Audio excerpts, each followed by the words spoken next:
Good afternoon. So we saw in replication there was the whole strand, the whole DNA strand was converted to a daughter strand. Two daughter strand was produced, but in transcription it is not like that. What is actual transcription? It is the process in which the synthesis of RNA from a DNA. Transcription is synthesis of RNA from a DNA. There in replication, DNA replication was happening. DNA from DNA was happening, but here the synthesis of RNA molecule from a DNA is known as transcription, where the new RNA molecule has a base sequence which is complementary to that of a DNA molecule. Okay, I repeat, transcription is the process of synthesis of an RNA molecule from DNA, where the new RNA molecule has a base sequence which is complementary to that of DNA molecule. Now, why should a transcription happen? There in DNA replication, it was to transfer the genetic information from parents to offspring, but here it is to transfer the genetic information from nucleus to the cytosol, where the proteins are synthesized. Here it is not to the offspring directly. It is the main purpose of transcription happening is because to synthesize protein. Okay. So I repeat the definition. Transcription is the process of synthesis of an RNA molecule from a DNA, where the new RNA molecule, whatever RNA molecule is formed, it contains the base sequence which is complementary to that of a DNA molecule. What is the main function is, it is to transfer the genetic information from the nucleus to the cytosol for the protein to be synthesized. Not like in replication where the genetic information was transferred from parents to offspring. Okay. The information for synthesis of a specific protein is carried to the cytosol in the form of messenger RNA. How is it carried? First, whatever the DNA replication was happening, later the transcription, it is transcribed into RNA, and this messenger RNA moves out from nucleus to cytosol to carry the information to synthesize a protein molecule. Okay, one is to transfer the genetic information from nucleus to cytosol where proteins are synthesized. How is this information transferred? It is through mRNA, which is carried from nucleus to cytosol where protein is synthesized. Okay, now what are the types of RNAs we know of? One is the transfer RNA, ribosomal RNA, small RNA. Okay, which apart from mRNA. These also have important, the significant role to play during protein synthesis. We'll go through the slides. Okay, so this is how it is. In DNA, there was replication bubble and the replication fork was going through, it was happening all through the strand. But here in RNA, to synthesize RNA, it is not just like in DNA where the whole strand is involved. It is happening in a specific site. In this site it is happening and the RNA is synthesized for up to some 40 or 50 base pairs, and whatever new RNA is synthesized, it undergoes termination and it is released. Okay, the main enzyme here we use is RNA polymerase.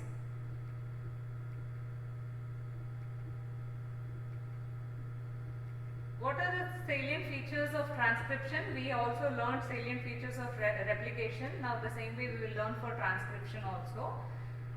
The genetic information of DNA is transferred to mRNA. First thing, it reaches to reach the cytosol. First, it is whatever genetic information was there in DNA, it is transferred to messenger RNA, and this messenger RNA moves out of nucleus to cytosol. And usually, not all the regions in DNA molecule can be transcribed into RNA. There are few regions, or you can call it specific sites are present on the DNA strand to transcribe into RNA.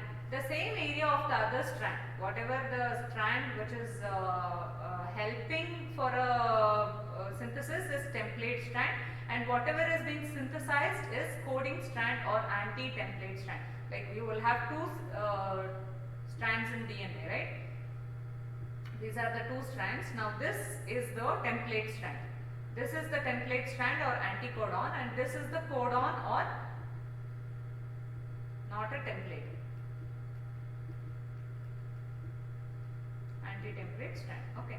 Now for what were the precursors for DNTPs? DNTPs were the precursors for DNA synthesis. Here it is ribonucleotides. There it was ribonucleotide triphosphates were the precursors, but here it is ribonucleotide triphosphates. There it was TTP, that is the thymine triphosphate, but here it will be UTP, that is uracil. Okay. Whenever we tell DNAs are synthesized complementary, we call it the basis for A it is not thymine, it is uracil. Okay, now the same way RNA is also synthesized in 5' to 3' direction, and the template strand is read in 3' to 5' direction, and there is no proofreading. This is important. There is no proofreading mechanism as in DNA replication, because any mistakes it is read in the basis will not be transferred to the offspring, but it is to synthesize a new RNA, right? Mainly the protein. So it is not very important to this thing. So there is no proofreading mechanism in transcription. I repeat the salient features again. First thing is genetic information of DNA is transferred from DNA to the mRNA, which reaches the cytosol, and it's not unlike DNA replication. Not the whole strand is involved for transcription. Only a few regions or specific sites are involved for transcription, and the area which the same area of the other strand is called as anti-template strand, which is helping for transcription is called as template strand. Okay, and unlike in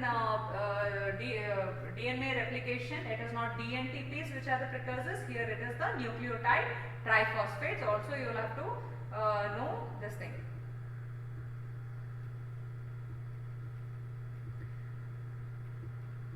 Uracil instead of thymine. Okay. Next is the RNA synthesis. Yes, this is also happening in the 5' to 3' direction, whereas the template strand is read in 3' to 5' direction.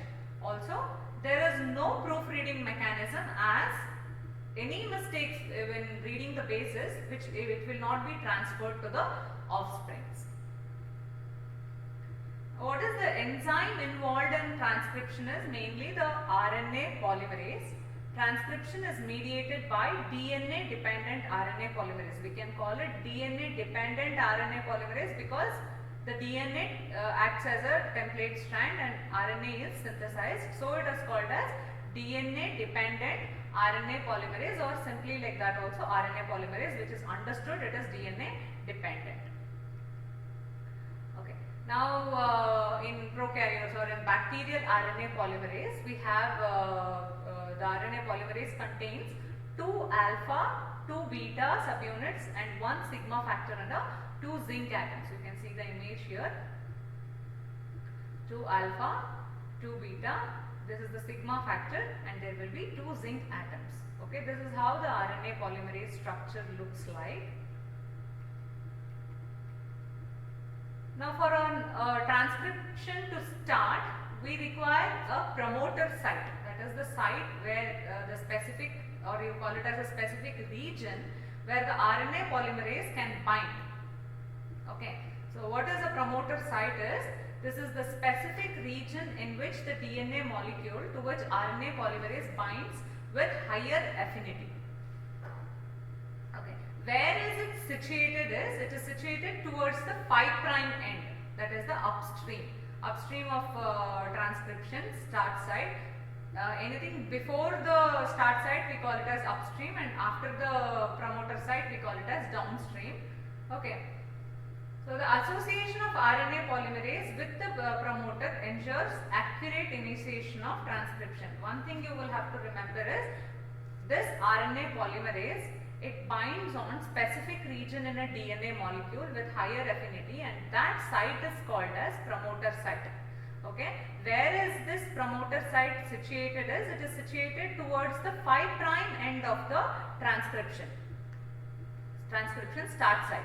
Okay, the association of this RNA polymerase with the promoter, once the RNA polymerase goes and associates with this promoter site, then the initiation of transcription begins. see it here. Now if we, these are the two, for example, these are the two promoter sites which is present, okay, and here if the promoter site is after this, this will be the transcription start site, and this after this is called as downstream and this is called as upstream.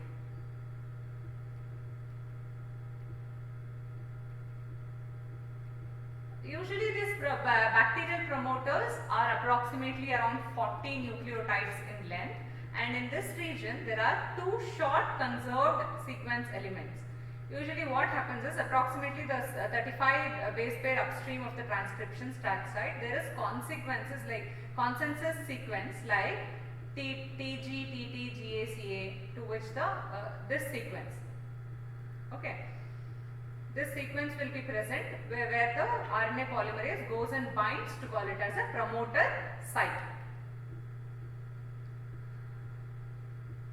More proximal to this site, about 10 nucleotides upstream, is a 6 nucleotide pair which is rich in A and T, that is called as Tata box, like this TA, T8, AT. That this sequence also attracts the promoter site or the RNA polymerase to go and bind. That we call it as Tata box. Okay. Now we have two sequences we learned of. One is 35 base pair upstream, where the sequence is up to like 40 nucleotides in length, that is also rich in TG, TT, GACA, and another site is 10 nucleotides length and it is Tata box, TA, TA, AT. These are the two sequences which actually, the consensus sequences which actually attracts the promoter site or the RNA polymerase to start the initiate the transcription. Okay, these two sequence elements help in the recognition of promoter site in the DNA molecule. Once they come across these sequences, the promoter site or the RNA polymerase goes and binds to this promoter site. Now you can see here, this is the template strand which is read in 3' to 5' direction, and this is the synthesis where it is happening. Now you can see the sequence which I said first, TG, TT, GACA and TA, TA, TAT. This region is called as, the whole region, whatever we are seeing here, the region is called as promoter region. Okay, and after the promoter region will be the initiator site or the transcription start site. So which will be complementary to this template strand, it will be forming and the structural gene is formed. So in prokaryotic we have two promoter sites, that is the this side is -35 and this side after the promoter side is all plus, that is the downstream, upstream, okay, and this is the two sequence where promoter sites are recognized on a DNA template. One sequence is TT-GACA and another, that is called as -35 region, and another sequence is TA-TA-AT, that is called as Pribnow box. Okay, so in prokaryotic promoter site we have two regions. One is the TT-GACA, that is we call it as 35 region, -35 region, and another region is Pribnow box that contains TA-TA or a Tata box. It is called as Tata box or Pribnow box. But to differentiate between the prokaryote and eukaryotic site, remember it as Pribnow box itself. Okay. Then we have in eukaryotic promoter site, we have this -75 region and -25 region. There it was -35 region and -10 region. After this there will be start of transcription, that becomes the +1. Okay. And here on a eukaryotic promoter site we have DNA template which consists of a consensus sequence like GGNC AATCT, or also called as CAT box, CAAT, CAT box. And the other region, two regions for promoter, two promoter sites for eukaryotes, one is the CAT box and another is the Tata box, that is Ognes box, TATA. Okay. After this region, once this region, this promoter site is recognized, then there will be start of transcription. I repeat about the promoter site. So it is a specific region in which the DNA molecule to which RNA polymerase binds with higher affinity. Where is this exactly? Where is this region? The region is situated towards the 5' end. Okay, it is situated towards the 5' end, and the association of RNA polymerase with the promoter ensures accurate initiation of the transcription.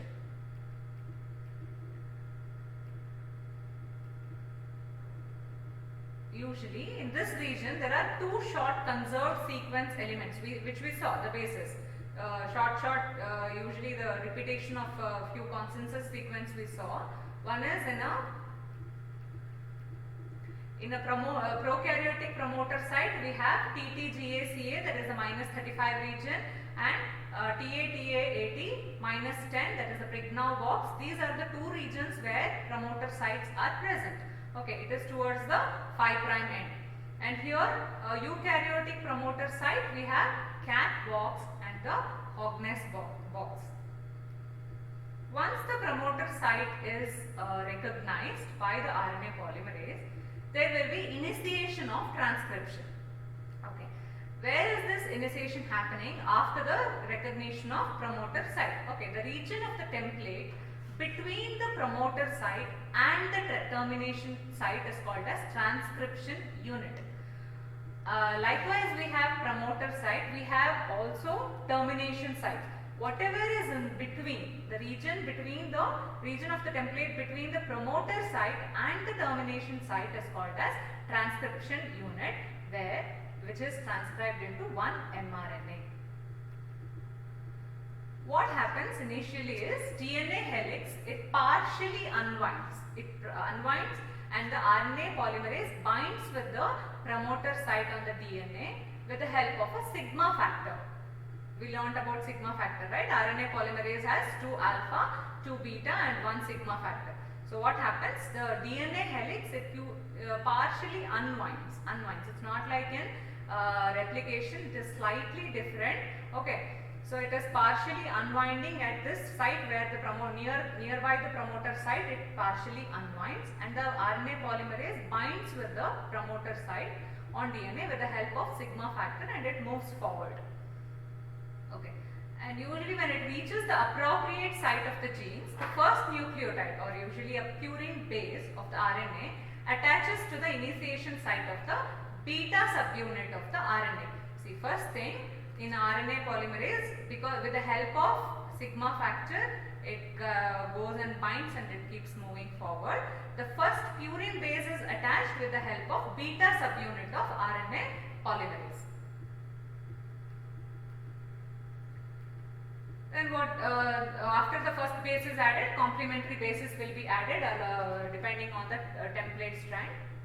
Then the RNA polymerase moves to the next base in the template. The next nucleotide of RNA attaches to the RNA polymerase. Okay, a phosphodiester bond is formed between the 3' and hydroxyl end of the previous NTP and alpha phosphate of the entering NTP with the release of pyrophosphate group. This is as same as the attachment of bases is same as in replication. There also on the 3' hydroxyl group, the deoxynucleotide triphosphate was attaching and the pyrophosphate group was removed. Here nucleotide triphosphate is being attached.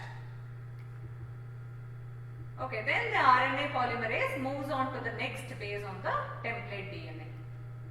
It keeps adding and moving. Okay, that is about initiation. So what happens once the promoter site is recognized? Whatever site between the region between the promoter site and the termination site, we call it as transcription unit. Okay, so the at that nearby the promoter site, the DNA helix partially unwinds and RNA polymerase binds with the promoter site, and on DNA with the help of sigma factor. You saw the structure how it looks, 2 alpha, 2 beta and a sigma factor was there. RNA polymerase goes and binds, then the sigma factor usually helps in moving forward. And attaching of the nucleotide, first base is attached on the side, initiation site of the beta subunit of RNA, that is beta subunit of RNA polymerase. Then complementary bases keeps on attaching. Okay, Next, coming on to elongation, the RNA polymerase moves along the DNA template and the new nucleotides are kept on adding. According to the whatever DNA strand has, it will be complementary to it except for thymine. Adenosine was the complementary base to thymine, right? Here it is uracil. Again, the synthesis of RNA is from 5' to 3' end, and the reading of template strand in DNA is from 3' to 5' direction, which is as same as replication. When the nascent RNA attains about 10 nucleotides, the sigma factor is released from the RNA polymerase. As the RNA polymerase keeps on moving along the DNA template, the DNA helix unwinds the downstream and rewinds at the upstream. Like you may get it, once it is on moving towards the downstream, it is getting unwinded, and towards the upstream, it is getting rewinded. I will show it in the images. And the transcription bubble containing a RNA polymerase DNA template and a nascent mRNA is formed. What and all is formed? The transcription bubble contains what and all? One is the enzyme, one is the DNA template and the nascent mRNA. But this RNA polymerase has no nuclease activity. What does it mean? If I am telling there is no nuclease activity, what does it actually mean? There is no proofreading activity. That's what I said. Thus, there is no proofreading and there is no editing. So, the fidelity here is less. When compared to DNA replication, there the fidelity has to be highly maintained, but here the fidelity is less, and also the mistake rate here is more than DNA replication. There we said 10 power minus 9, but here it is around 10 power 4 to 10 power 5 times more than that of the DNA replication. But is it as grievous as DNA replication if proofreading is not happened, or if there is any mistake happening? Is it so grievous? No, it is not that dangerous, because it is not the genetic information is directly not transformed into daughter cells, but it is being helping in the synthesis of protein. Okay. Next is about the termination. Now, what is happening in the termination? The specific signals are recognized by a termination protein that is called as the Rho factor. As we said in promoter side, there is some sequences. Here also there are specific signals which are recognized as termination protein. In promoter side, there were base sequences which were recognized as promoter side. Here we have a specific signal which are recognized as termination protein, and they are called as Rho factor. When it attaches to the DNA, RNA polymerase cannot move further. When this Rho factor comes and attaches to the DNA, the RNA polymerase cannot move further, and that ends the transcription. Okay. So, the enzyme dissociates from DNA, and consequently newly formed mRNA is released. That is called as Rho dependent termination. When we call as Rho independent termination, there are a sequence of about 40 base pair length with an interrupted inward repeat. That is called as Rho independent. There are some sequences which are kind of inward repeat, which we call it as Rho independent. It is depending on the sequence, not on the Rho factor. Okay. This, when transcribed, the mRNA resulted will form intra-chain base pair to make a hairpin-like structure, and it obstructs the movement of mRNA. Then the enzyme and the mRNA are released. There, what was happening? In Rho dependent termination, Rho factor was attaching to the DNA template and RNA was released, but here whatever the sequence, if it is identified, it forms a hairpin-like structure on the base pairing, and new mRNA is released. That is about transcription in prokaryotes. When it comes to transcription in eukaryotes,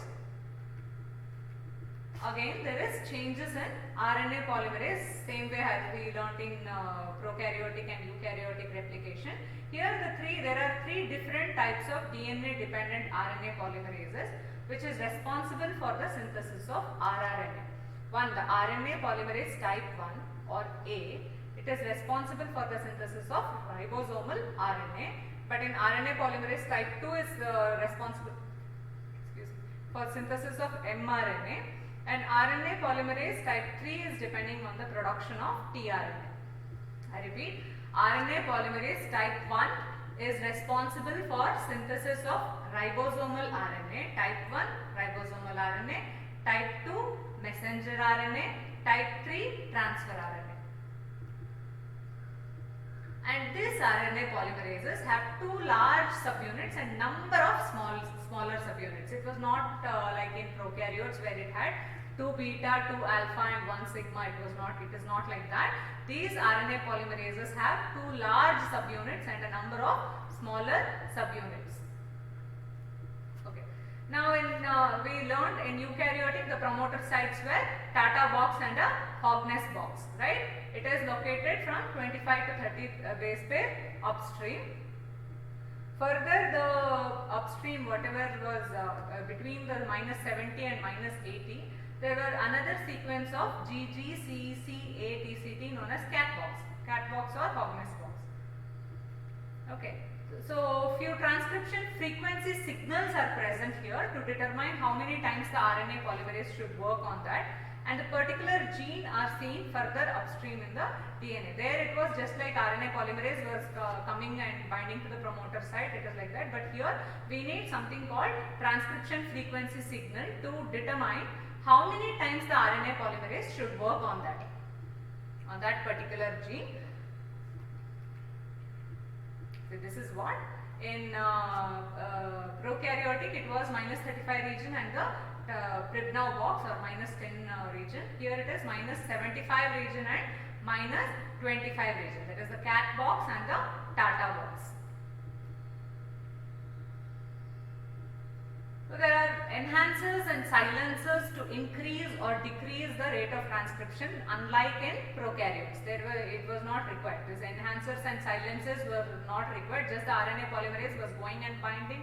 It was keeping on unwinding and synthesizing new bases. But here we require, one is the signals are required to see how many times the RNA polymerase should work on that gene, and also we require enhancers and silencers to increase or decrease the rate of transcription.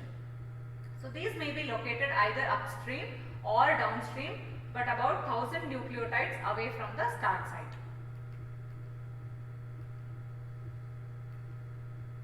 Now initiation of transcription is, there are many transcription factors collectively called as transcription factor 2.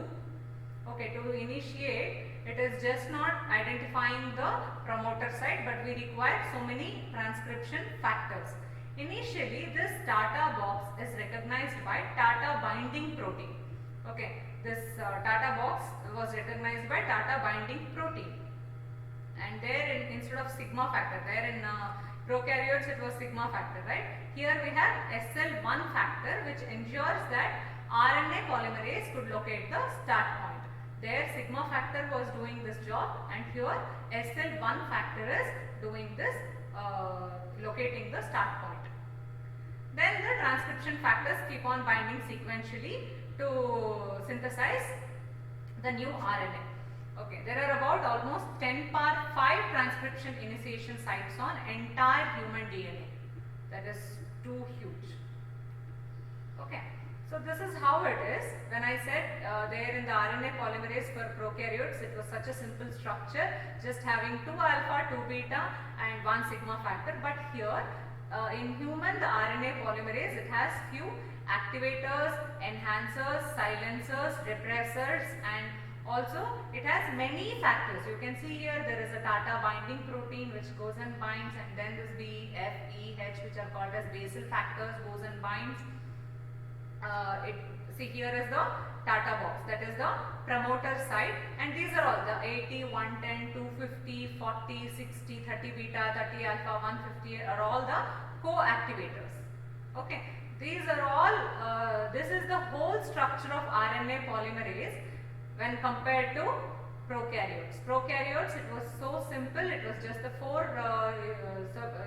subunits present, but here it also has to have a activator, enhances and silences, and many transcription factors which helps to identify how many times this transcription or this RNA polymerase should work on.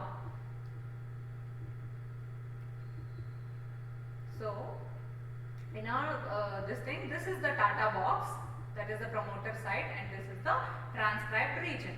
Now we have this RNA polymerase with a total binding protein and the transcription activating factors, which will come and bind to the Tata box, that is the promoter site. Once these both comes and binds, the other factors sequentially comes and binds, and then it keeps on forming mRNA. But if at all, if the inhibitors should come and bind, the inhibitors goes and binds directly in the transcription region. Okay, whatever the supposed to be transcribed region, it goes and binds there. So in between the transcription activating factors and total binding protein, it goes and comes in between, and so the transcription doesn't happen at all. But if this inhibitor doesn't come in action, these are coming and the factors are coming and attaching. And later the process is same, unwinding and newly synthesis of RNA keeps happening. Okay. So what happens in termination? There it was so easy, row dependent and row independent termination was happening. But here in higher organisms or in eukaryotes, the termination signals are not fully categorized. So in mouse beta globulin, the mRNA they slice at about, they found in mouse that the 2000 base pair downstream the main gene, there will be a termination site. So apart from all this termination things, it is almost as same as prokaryotes are same in, transcription is same in both prokaryotes and eukaryotes. Watch this video and I will repeat it again. In bacterial cells, the transcription of a gene or group of adjacent genes called an operon is controlled by a set of proteins interacting with specific sequences in the DNA molecule, leading to the initiation of transcription and the termination of a transcript. Transcription is initiated just beyond the yellow promoter region and is terminated at the green terminator site. The sequence of the promoter at positions 35 and 10 nucleotides upstream from the transcription start site are critical to initiating transcription. In order to initiate transcription in bacteria, core RNA polymerase and sigma factor form a holoenzyme. Sigma factor recognizes the sequence of DNA at the promoter region. This holoenzyme then binds to the promoter region of the DNA molecule, forming the closed complex between RNA polymerase and the DNA molecule. By breaking hydrogen bonds between bases in the double helix, the closed complex is converted into the open complex. The formation of the RNA transcript from nucleotide triphosphates then takes place as RNA polymerase is forming the new transcript, starting at the 5' end of the transcript. New nucleotides are added onto the free 3' end. The initiation of transcription is completed when sigma factor is released. As elongation of the transcript then continues, the RNA polymerase moves down the DNA molecule and the next sequence in the chain is opened up. As RNA polymerase moves down the DNA strand, the DNA molecule entering RNA polymerase unwinds, forming the open complex, while the DNA exiting RNA polymerase rewinds to form double helix. Ribonucleotide triphosphates are added to the chain, and the growing RNA transcript continues to elongate as new DNA sequence enters the open complex region. The new RNA transcript initially forms an RNA-DNA hybrid complementary to the template strand. corresponding to the sequence of the coding DNA strand. In this way, the DNA double helix is opened, transcribed, and reclosed with minimal stress on the DNA molecule. One mechanism of bacterial transcriptional termination involves the binding of the Rho protein to the RNA. It is a helicase that moves in the 5' to 3' direction toward the RNA polymerase. Between the Rho recognition site and the terminator site, a stem loop structure is formed by the sequence in this region.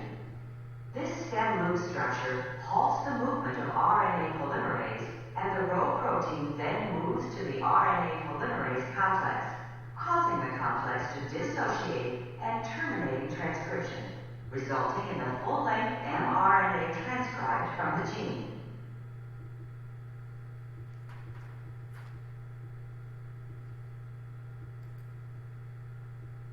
Okay, so you understood? This is the whole thing I was explaining till now.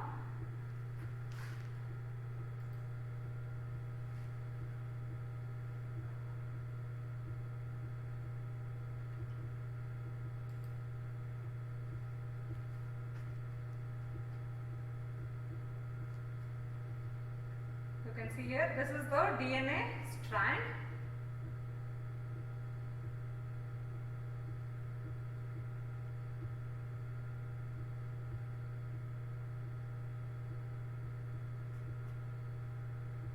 And this is the promoter sequence, this is the termination sequence. This is the region in between the promoter sequence and termination sequence is the transcription region.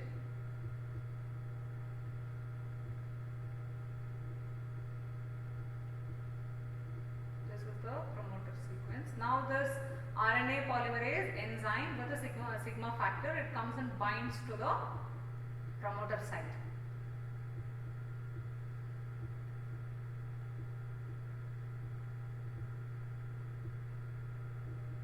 And now we know this is a closed complex. Now this is made open complex by RNA polymerase binding to it.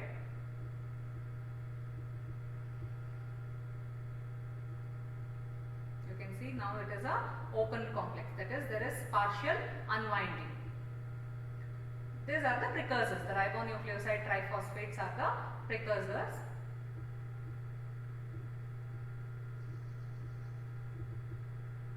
They go and complementary to the coding strand, they go and keep on binding. Sigma factor is released after few base pairs are attached.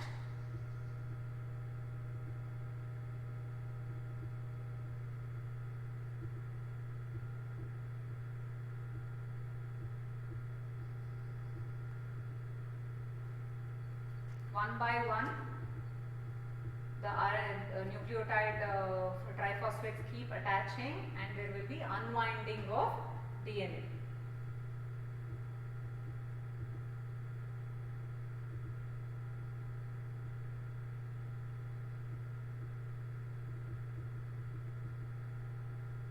You can see the direction of transcription, you can see how the unwinding is happening and how after this RNA is coming out and there is DNA rewinding. This is the template strand and this is the coding strand. Okay, so this is a region where RNA DNA hybrid is there. You can see RNA is released now. Now how is it completely released? This is how it keeps on happening. RNA keeps on releasing and DNA keeps on rewinding and it moves on. This is Rho dependent termination, what they are explaining in this video. This is the Rho factor which comes and binds, and there will be a stem loop formation where it allows the Rho factor to move on and the new mRNA is released.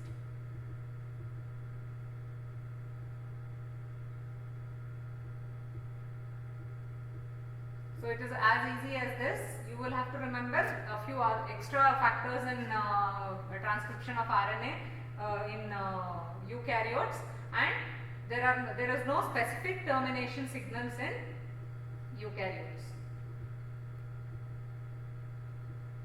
Before going on to post-transcriptional processing,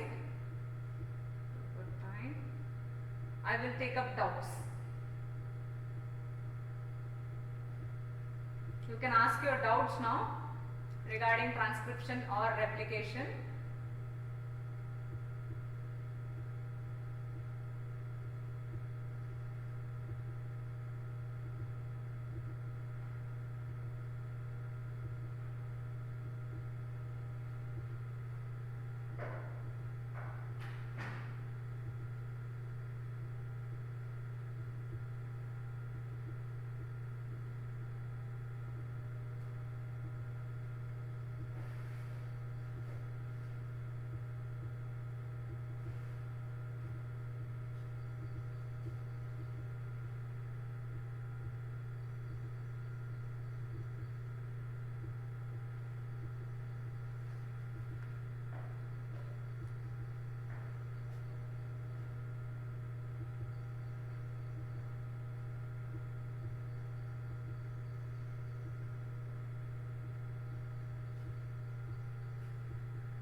So in termination of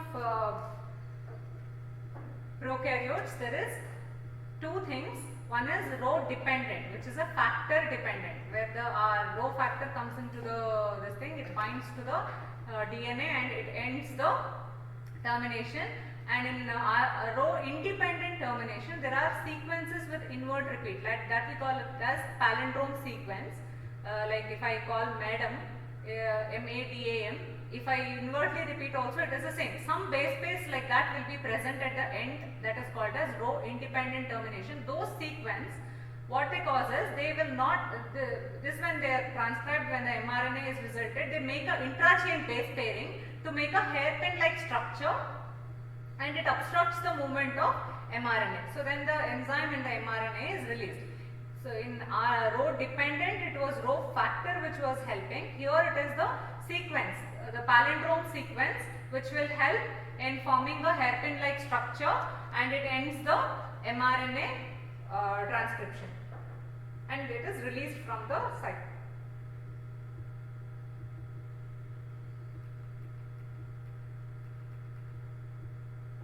So in RNA, in the transcription of eukaryotes, we have, it is not just RNA polymerase sigma factor and beta factor which is helping. We have different factors which is helping in RNA transcription in eukaryotes, that is, you can see here. These are the transcription factors. There initially the DNA box, Tata box, or whatever the promoter site, it was recognized by RNA polymerase sigma factor, but here it is Tata binding protein is present. That is one of the transcription factor. There are many transcription factors, and we call it as transcription factor 2. One such factor is Tata binding protein, which comes and recognizes the Tata box and it binds to the factor. And instead of sigma factor there, we have SL1 factor, which actually ensures RNA polymerase to come and locate the start point. And later the other transcription factors which we saw, it keeps on binding sequentially. You can see in this image, these are all the transcription factors. This is the Tata binding protein, and there will be SL1 factor, and this ABC, these are all basal factors, and these are the activators. This is the activator, and this is the co-activators. We require, it is not just like in prokaryotes, RNA polymerase comes and binds off. Here we require enough many transcription factor signals which enhances, which silences depending on the requirement. Here you can see the whole thing is called as transcription factor 2A, and it comes and binds after, once the transcription factor activating factors and total Tata binding protein comes and binds at the promoter region, each activating factors comes and binds. Then the transcription initiates.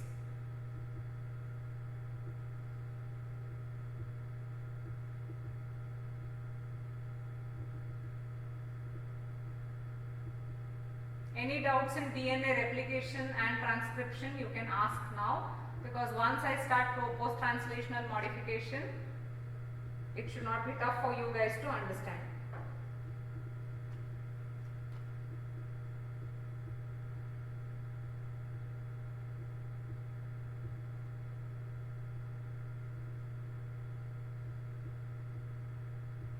Okay. If there are no questions, till I get any other question, I will ask questions regarding DNA replication. Post it in your comments. Okay. Once you are through with all these things, I will go on to this thing, post-translational modification.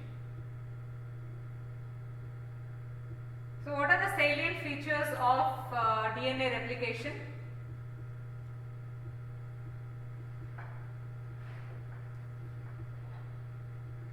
Salient features of DNA replication, post in the comments. Data box is nothing but the promoter site, that is which will have a particular base sequence.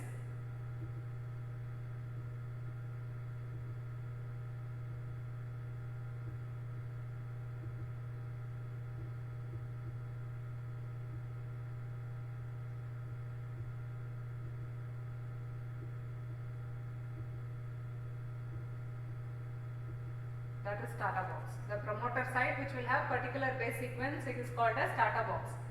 So, can anyone answer what are the salient features of DNA replication? Semi-conservative, right? Next.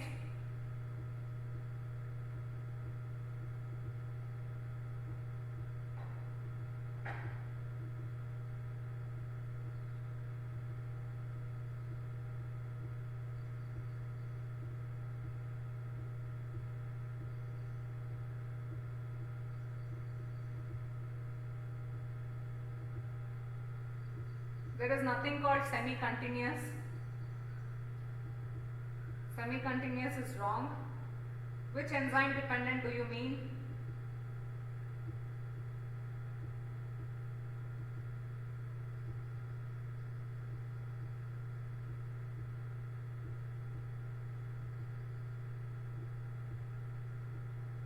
Again and again semi-conservative, already answered. Please answer something else.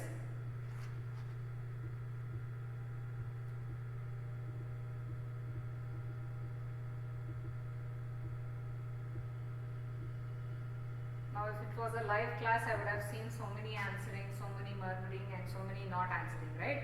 So at least now in the message you can, yes, bidirectional, very good.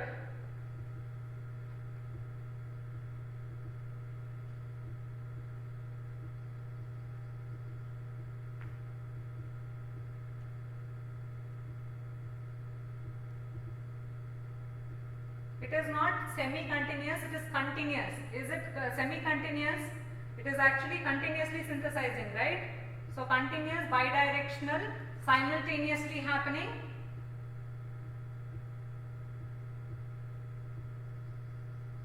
Origin of replication at 80 reach, simultaneous, right? After I answer.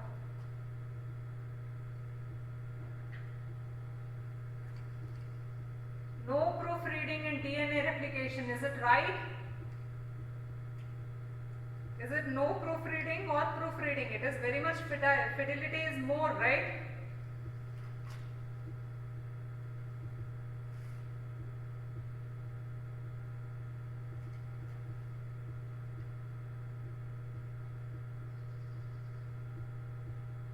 Okay, I will move on.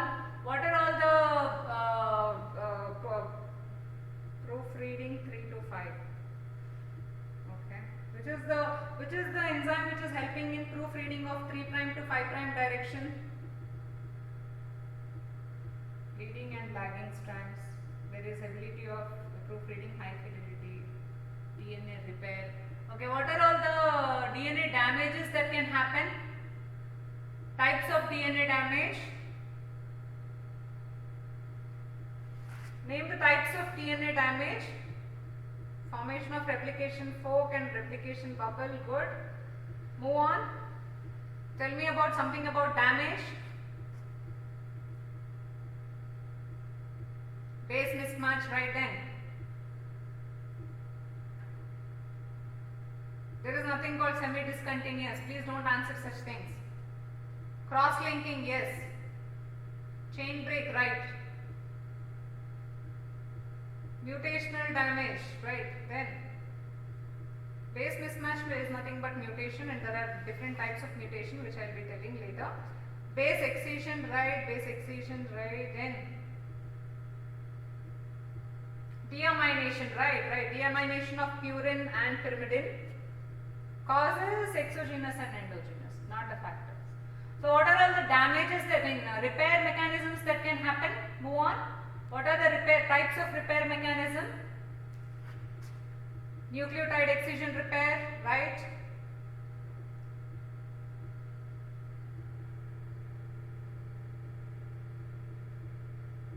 What is copying error? Base excision repair, mention repair, Saurabh. Base excision, right? Base excision repair, mismatch repair, nucleotide excision repair. Okay. Can anyone tell what happened? Which part of it is recognizing? What mechanism is involved in base excision repair? Which problem is actually it is dealing in base excision repair?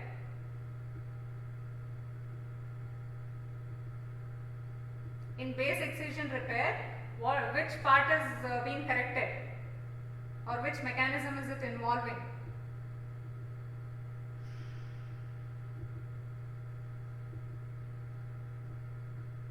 Nitrogenous base. So it is the single base, right?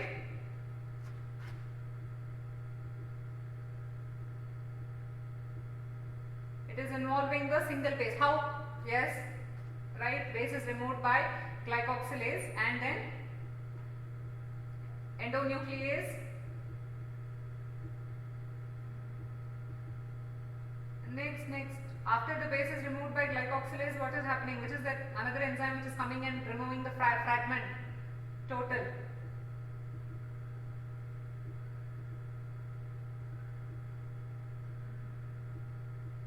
Endonuclease, right? Endonuclease, and then what is coming into picture and correcting everything?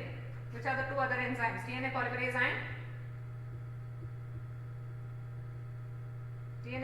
and ligase, right? Correct. Next, nucleotide excision repair. What is happening? Nucleotide excision repair. What has been happening?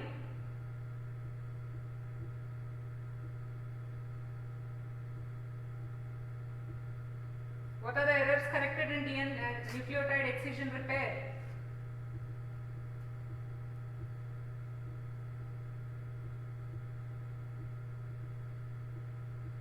First stretch of DNA, this is over. What repair, what error is corrected? Yes, thymine dimers, right? Strand breaks, crosslinks. Mechanism, which is the enzyme here in nucleotide excision repair? Which is the enzyme? How is the DNA removed?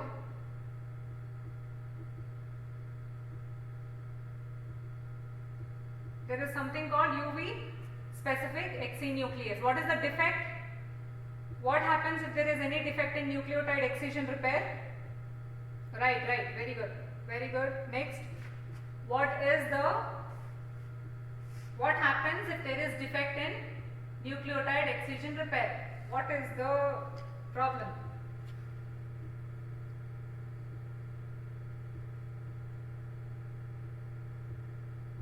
This is just like rapid fire, you have to be fast. Even if it is short form, it is okay. Xeroderma pigmentosa, right? Then Cockayne syndrome, right? Then next, what is happening in mismatch repair? What is corrected in mismatch repair?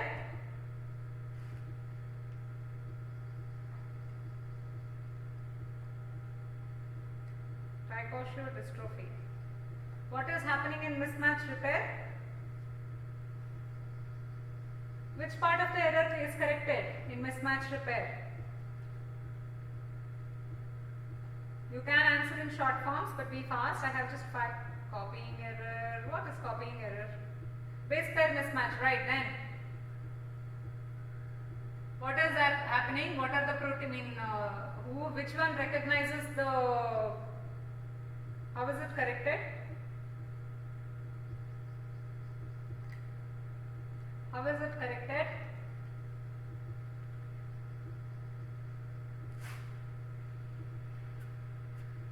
What are the proteins which recognizes this mismatch and how does it correct? It is mute S and mute L, right? And also mute H. What is the disorder associated? That much you should answer. Yes, mutas and mutal. Right, right, right, right, right, right. What is the mean defect? If there is any defect in mismatch repair,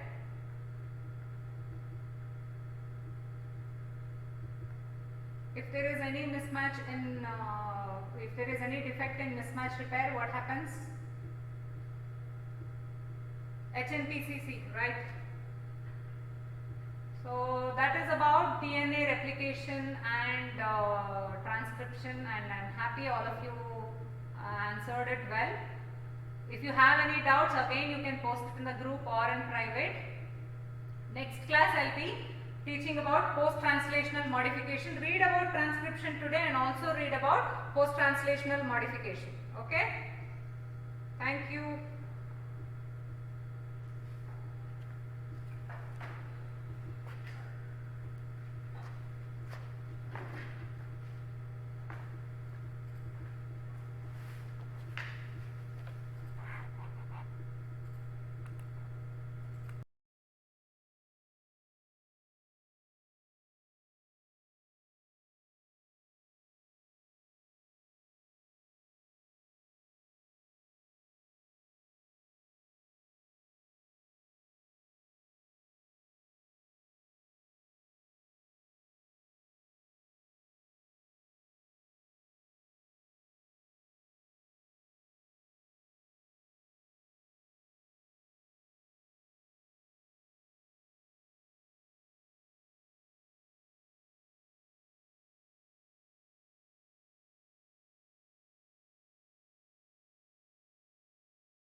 Good afternoon to one and all.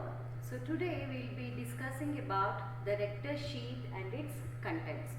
So in yesterday's class you have studied the various muscles of the anterior abdominal wall. Today is rectus sheath and its contents.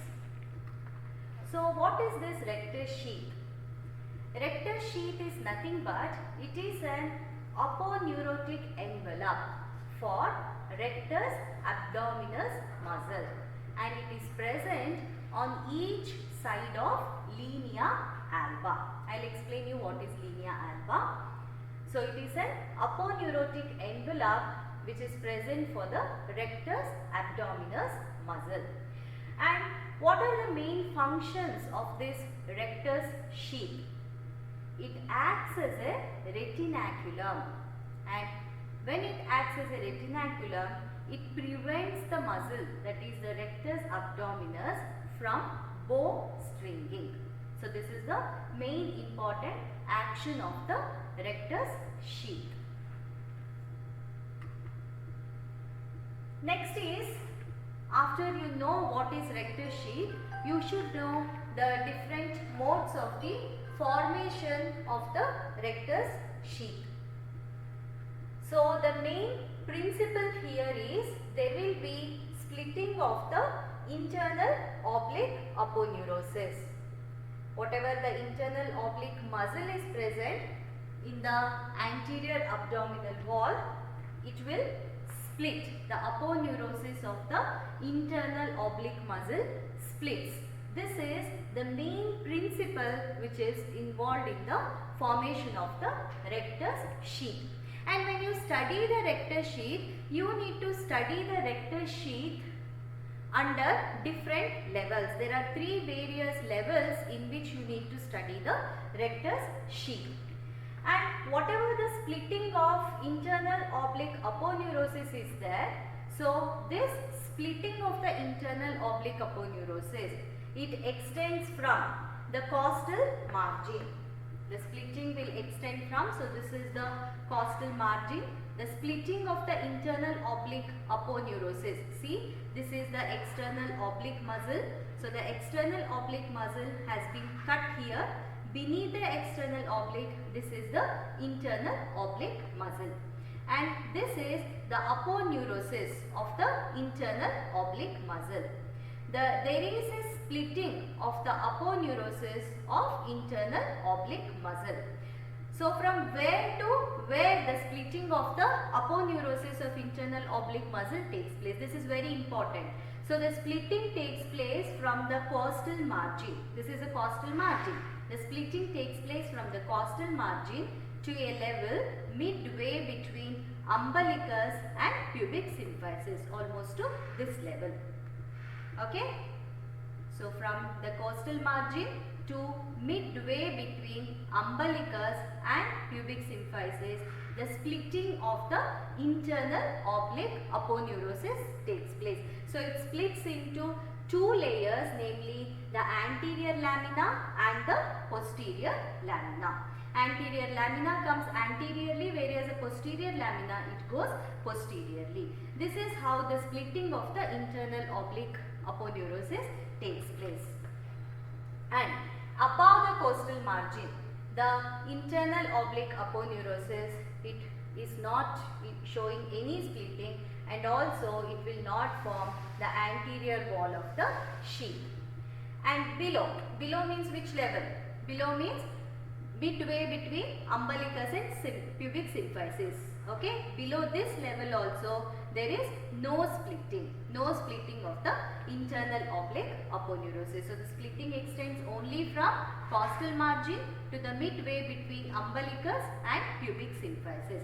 So this midway between umbilicus and pubic symphysis, it's very easy to mark in the dissected specimen. It is marked by a curved line called as arcuate line. So where the arcuate line is present? Arcuate line is present midway between umbilicus and the pubic symphysis. This is the position of the arcuate line. So henceforth, when I mention about arcuate line, you should suddenly remember that it is midway between umbilicus and pubic symphysis.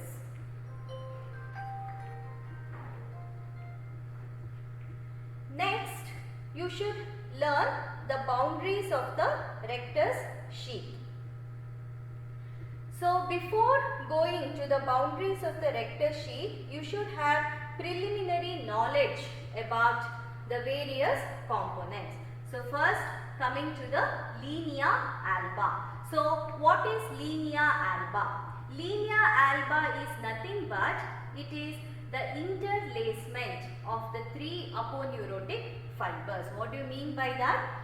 So here in the midline you find this is the linea alba. This is linea alba. So whatever the aponeurosis of external oblique muscle, internal oblique muscle and beneath the transversus abdominis muscle is there, all these aponeurosis they interlace here in the midline and they form what is called as linea alba.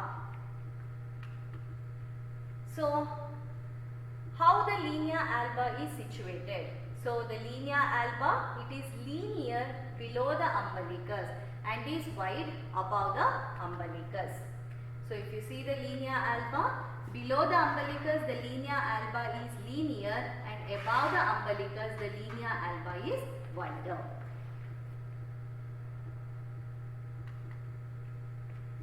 Now what are the attachments of linea alba? The linea alba above, it is attached to the tip of the xiphoid process. So what is xiphoid process? It is the lower part of the sternum. This lower end of the sternum is otherwise called xiphoid process. So above, linea alba is attached to the tip of the xiphoid process and below it is attached to the pubic symphysis. What are the expansions from the lower end of the linea alba? So the expansions from the lower end of linea alba are two. They are called the suspensory ligament of penis and adiminiculum linea alba. So you can see that this is the penis and just above the penis there is a ligament. This is called the suspensory ligament of the penis and the lower end of linea alba is also modified to form the adiminiculum linea alba. So this is about the linea alba. After you have known the linea alba, now we will move on to the formation of the rectus sheath as well as the boundaries of the rectus sheath. So here, coming to the boundaries of the rectus sheath, it has two walls.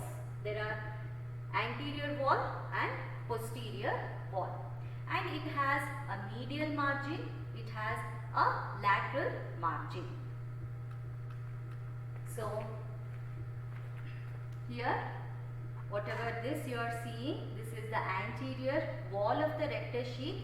So beneath this rectus sheath, the rectus abdominis muscle will be present and beneath the rectus abdominis there is posterior wall of the rectus sheath. We will study about that in detail. And then this is the medial margin. This is the medial margin of the rectus sheath. So which structure takes part in the formation of the medial margin? So the medial margin is formed by linea alba. Medial margin is formed by linea alba. So you have already studied that the linea alba, how is it formed? It is formed by the aponeurosis of all the three anterior abdominal wall muscles, that is by the aponeurosis of external oblique, aponeurosis of internal oblique and aponeurosis of transversus abdominis, and it extends from xiphoid process to the upper surface of the pubic symphysis. So the medial margin is formed by linea alba. And then there is a curved margin called the lateral margin. This is the lateral margin of the rectus sheath. So the lateral margin, if you see, it extends from the tip of this 9th costal cartilage up to the pubic tubercle. So this lateral margin, since it is curved like this, it is otherwise called linea semilunaris. Okay? It is called linea semilunaris. So it has anterior wall, posterior wall, medial margin formed by linea alba, lateral margin formed by linea semilunaris, which extends from the tip of 9th costal cartilage to the pubic tubercle below. And the nerves which enter the rectus sheath, they cross this linea semilunaris. They cross this line between two muscles, namely internal oblique abdominis and transversus abdominis. Therefore, the surgical incisions along this line, should be always prevented, because if you make a surgical incisions along this line, it might damage the nerves to this muscles, that is segmental paralysis of the muscle will occur. Since the nerve will be damaged at that particular segment of the muscle will be paralyzed. Okay, this is the importance. So this is about the boundaries of the rectus sheath. Two walls, anterior wall, posterior wall, two margins, medial margin, lateral margin. Medial margin by linea alba, lateral margin by linea semilunaris. After this, you have to know the formation of the walls of the rectus sheath. So first, coming to the formation of anterior wall of the rectus sheath. So whether you are studying anterior wall or posterior wall, you should study each wall under three different levels. So what are these different levels? First level is above the costal margin, and second level is between the costal margin up to a point midway between umbilicus and pubic symphysis, that I have already shown you. So the point midway between umbilicus and pubic symphysis, which structures like arcuate line, and then below the midway between umbilicus and pubic symphysis. So each of the wall of the rectus sheath should be addressed below these subheadings. So there are various levels which have been drawn here. So the walls, this is at the level of the costal margin. First level is above the costal margin. Second level is from the costal margin to the midway between umbilicus and pubic symphysis. And the third level is from the midway between umbilicus and pubic symphysis, or you can say from the arcuate line downwards up to the pubic tubercle. So this is how you need to study each wall. So let us see how these walls are formed. So in this diagram, this is a section which is taken above the costal margin. So above the costal margin means which level? It is at the first level. So in the first level, so this is anterior, this is posterior. Anterior, posterior. So in the first level, what is this muscle? This muscle is nothing but external oblique muscle. Okay. And then the green colored structure, whatever this is indicated, it indicates the aponeurosis of the external oblique muscle. And here, this is the rectus abdominis muscle, and this is the posterior wall. So both in front of the, whatever the wall of the rectus sheath is present, in front of the rectus abdominis muscle, it is termed as anterior wall. The wall of the rectus sheath which is present behind the rectus abdominis muscle is called the posterior wall. So now coming to the anterior wall. So what forms the anterior wall here? You can see that the green colored structure forms the anterior wall. What is this green colored structure? It is nothing but it is the aponeurosis of the external oblique muscle. And the posterior wall. Posterior wall, they have given here it is 6th and 7th costal cartilages. So the posterior wall is deficient. It lies directly on 5th, 6th and 7th costal cartilages. So this is the formation of both the anterior wall and the posterior wall in the first level, that is above the costal margin. Anterior wall is formed by aponeurosis of external oblique muscle. Posterior wall is deficient. It lies directly on 5th, 6th and 7th costal cartilages. Next, coming to the second level. So what is second level? Second level, it extends from the costal margin to the midway between umbilicus and pubic symphysis. That is, in other words, from the costal margin to the arcuate line. So here, if we see, again this is the rectus abdominis muscle. This is the medial margin of the rectus abdominis muscle, which is formed by linea alba. And here you can see all the three abdominal wall muscles. They are external oblique muscle anteriorly, intermediately there is internal oblique muscle of the abdomen, and deeper there is transversus abdominis muscle. What you can see here is, this is the aponeurosis of external oblique abdominis muscle, aponeurosis of external oblique. And here, if you observe the internal oblique muscle, it gives an aponeurosis which again splits into two parts, namely the anterior wall and the posterior wall. Already you have studied in the internal oblique aponeurosis, in between the costal margin and the midway between umbilicus and pubic symphysis, there is splitting of the internal oblique aponeurosis. So, here also the internal oblique aponeurosis is splitting into anterior wall and posterior wall. And this is the transversus abdominis muscle. So, this transversus abdominis muscle, this is the aponeurosis of the transversus abdominis muscle. Now, let's study what are the structures which contribute to the formation of the anterior and the posterior wall of the rectus sheath in the second level. In the second level, the anterior wall of the rectus sheath is formed by aponeurosis of external oblique muscle, anterior wall of the aponeurosis of internal oblique muscle. Okay, anterior wall of aponeurosis of internal oblique muscle. So, these two structures contribute to the formation of the anterior wall of rectus sheath in the second level.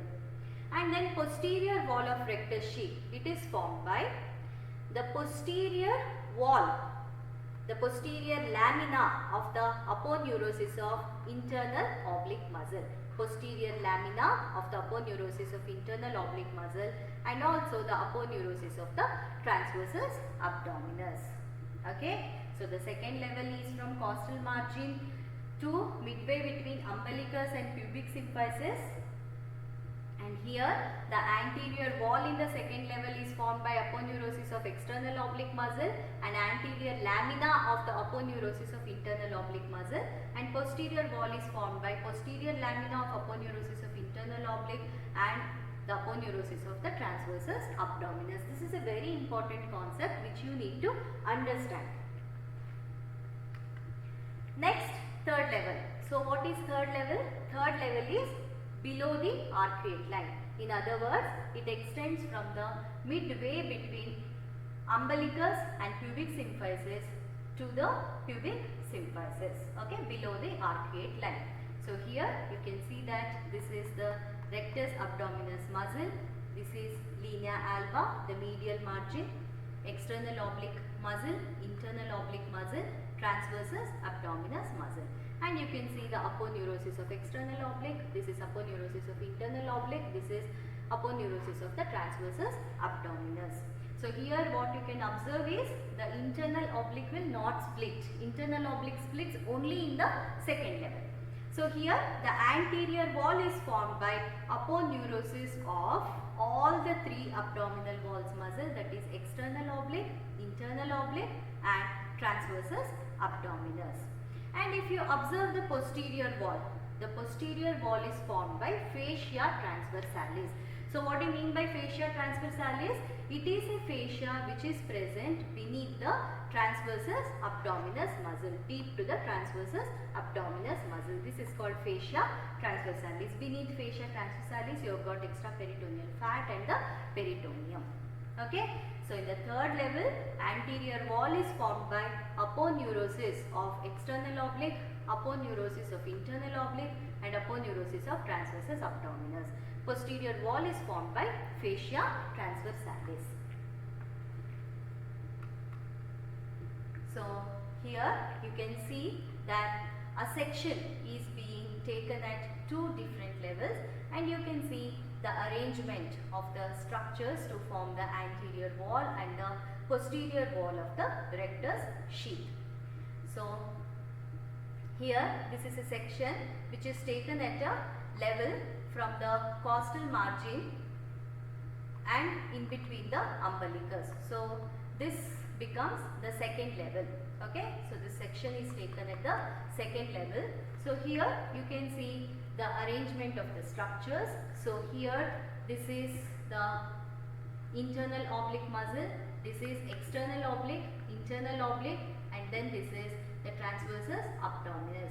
There is, since it is second level, that internal oblique, it divides into the anterior lamina and posterior lamina. You can see the arrangement of structures as well here. Okay, and this is a section which is taken at third level. You can see here that this is external oblique, internal oblique, and transversus abdominis. So the anterior wall, this is the rectus abdominis muscle.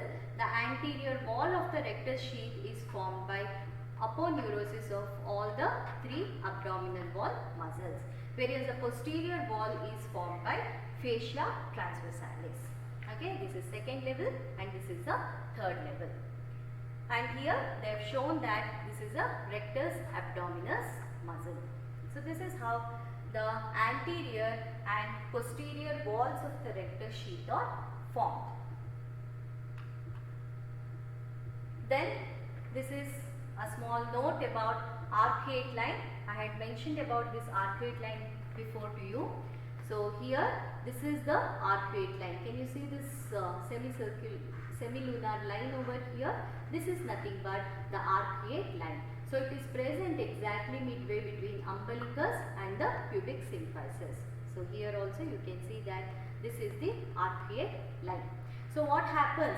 The lower free border of the posterior wall of the rectus sheath, it denotes this arcuate line. So it is present between umbilicus and pubic symphysis, and this arcuate line is crossed by the inferior epigastric artery. The arcuate line is crossed by an artery called inferior epigastric artery.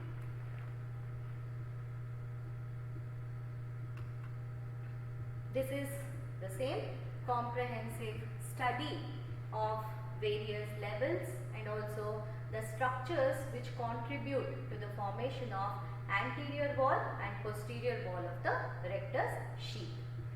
So the levels are, the first level above the costal margin, anterior wall is formed by thin external oblique aponeurosis, posterior wall is deficient, and the muscle, that is the transversus abdominis, it rests on 5th, 6th and 7th costal cartilages. This is second level. It extends from the costal margin, to the midway between umbilicus and pubic symphysis. Here the anterior wall is formed by thicker anterior lamina of internal oblique aponeurosis and external oblique aponeurosis. Hence the anterior wall will be thicker here, whereas in the first level anterior wall is thin.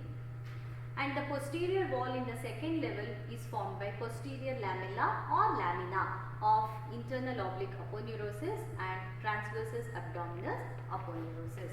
This is a third level. This is from the midway between umbilicus and pubic symphysis, or you can write arcuate line to the pubic symphysis. This anterior wall in the third level is the thickest. It is formed by the fusion of aponeurosis of external, internal and transversus abdominis.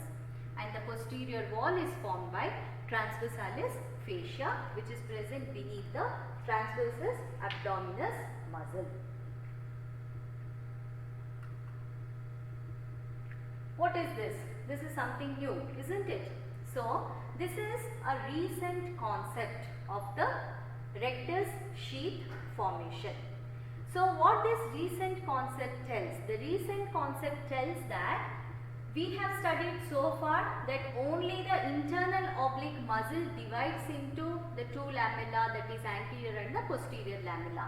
The recent concept shows that all the aponeurosis of all the three abdominal muscles, that is external oblique, internal oblique and transversus abdominis, all the three muscles, the aponeurosis of all these three muscles, they are bilaminar. They divide into two lamina. You can see that here, this is external oblique. You can see two layers of the external oblique aponeurosis.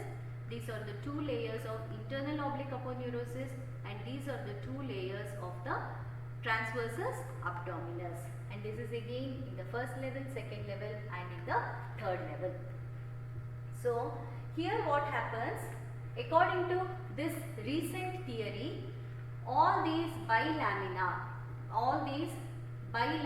aponeurosis from each muscle, they decussate in the midline and they converge with the contralateral aponeurosis. They converge with the contralateral aponeurosis instead of forming linea alba. Okay, this is called the recent theory. You just need to add a point, a note about this recent theory to gain better marks.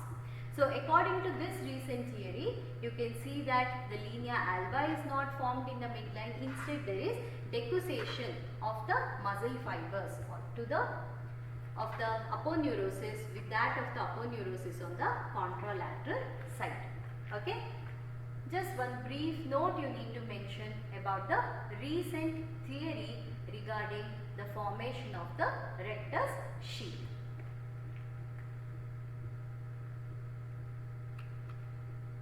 Now, after the formation of rectus sheath, you should know what are the different contents of the rectus sheath.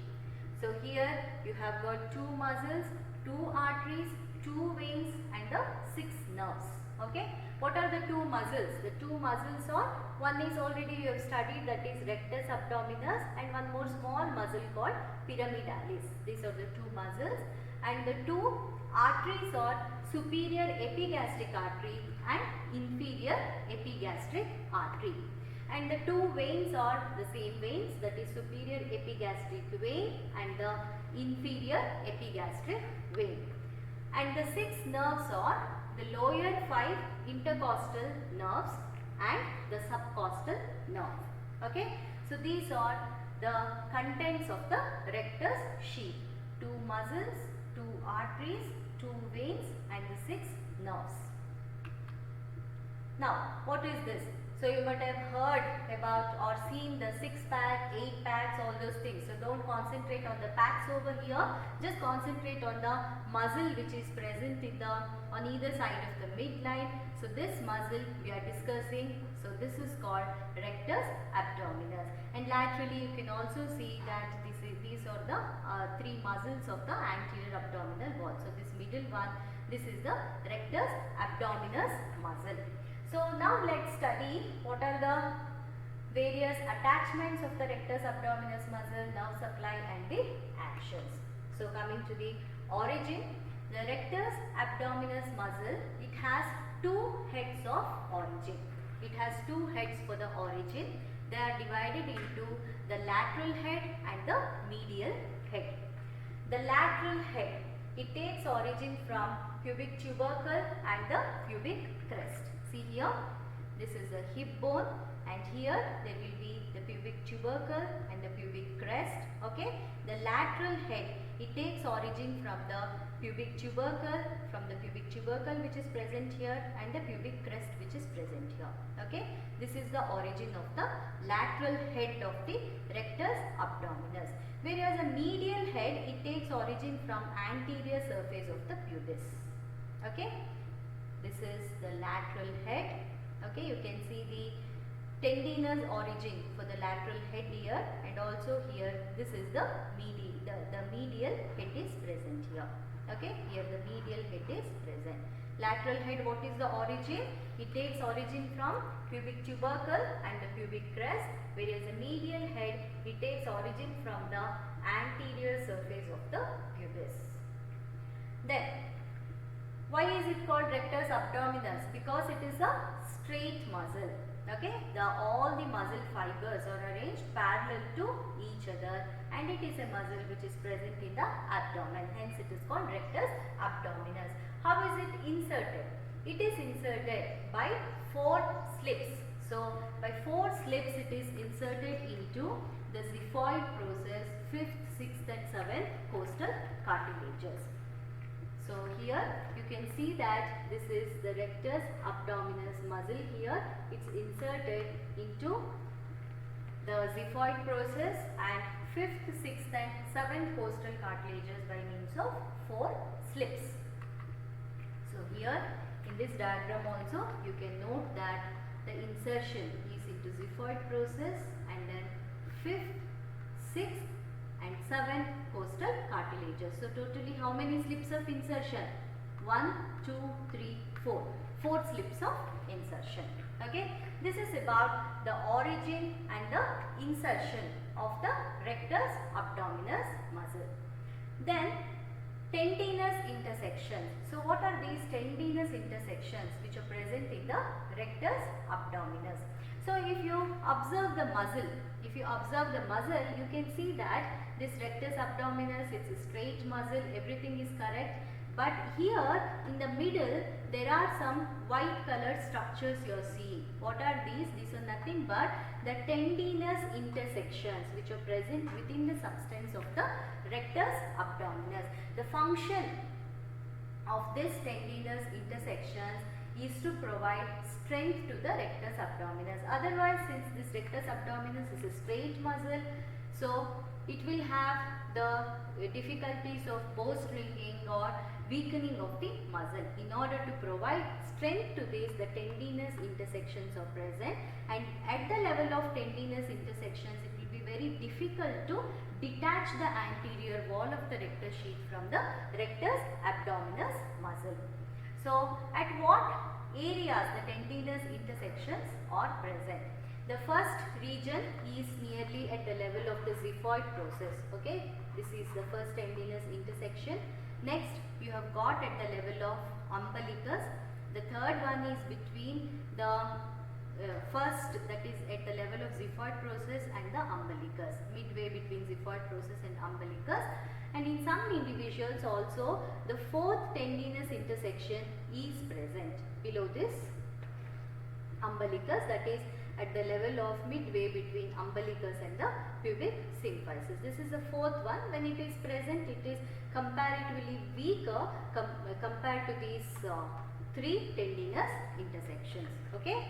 So these levels of tendinous intersection is very important. Whenever they ask a question about the rectus abdominis muscle, after mentioning about the origin and insertion of the rectus abdominis, you need to mention about the tendinous intersection, how many tendinous intersections are present, and the level where these tendinous intersections are present, and what are their function. Totally 3 or 4 tendinous intersections are present, and their levels are at the level of xiphoid process, here almost at this level, at the level of umbilicus, midway between xiphoid process and umbilicus, and the fourth one is midway between umbilicus and the pubic symphysis.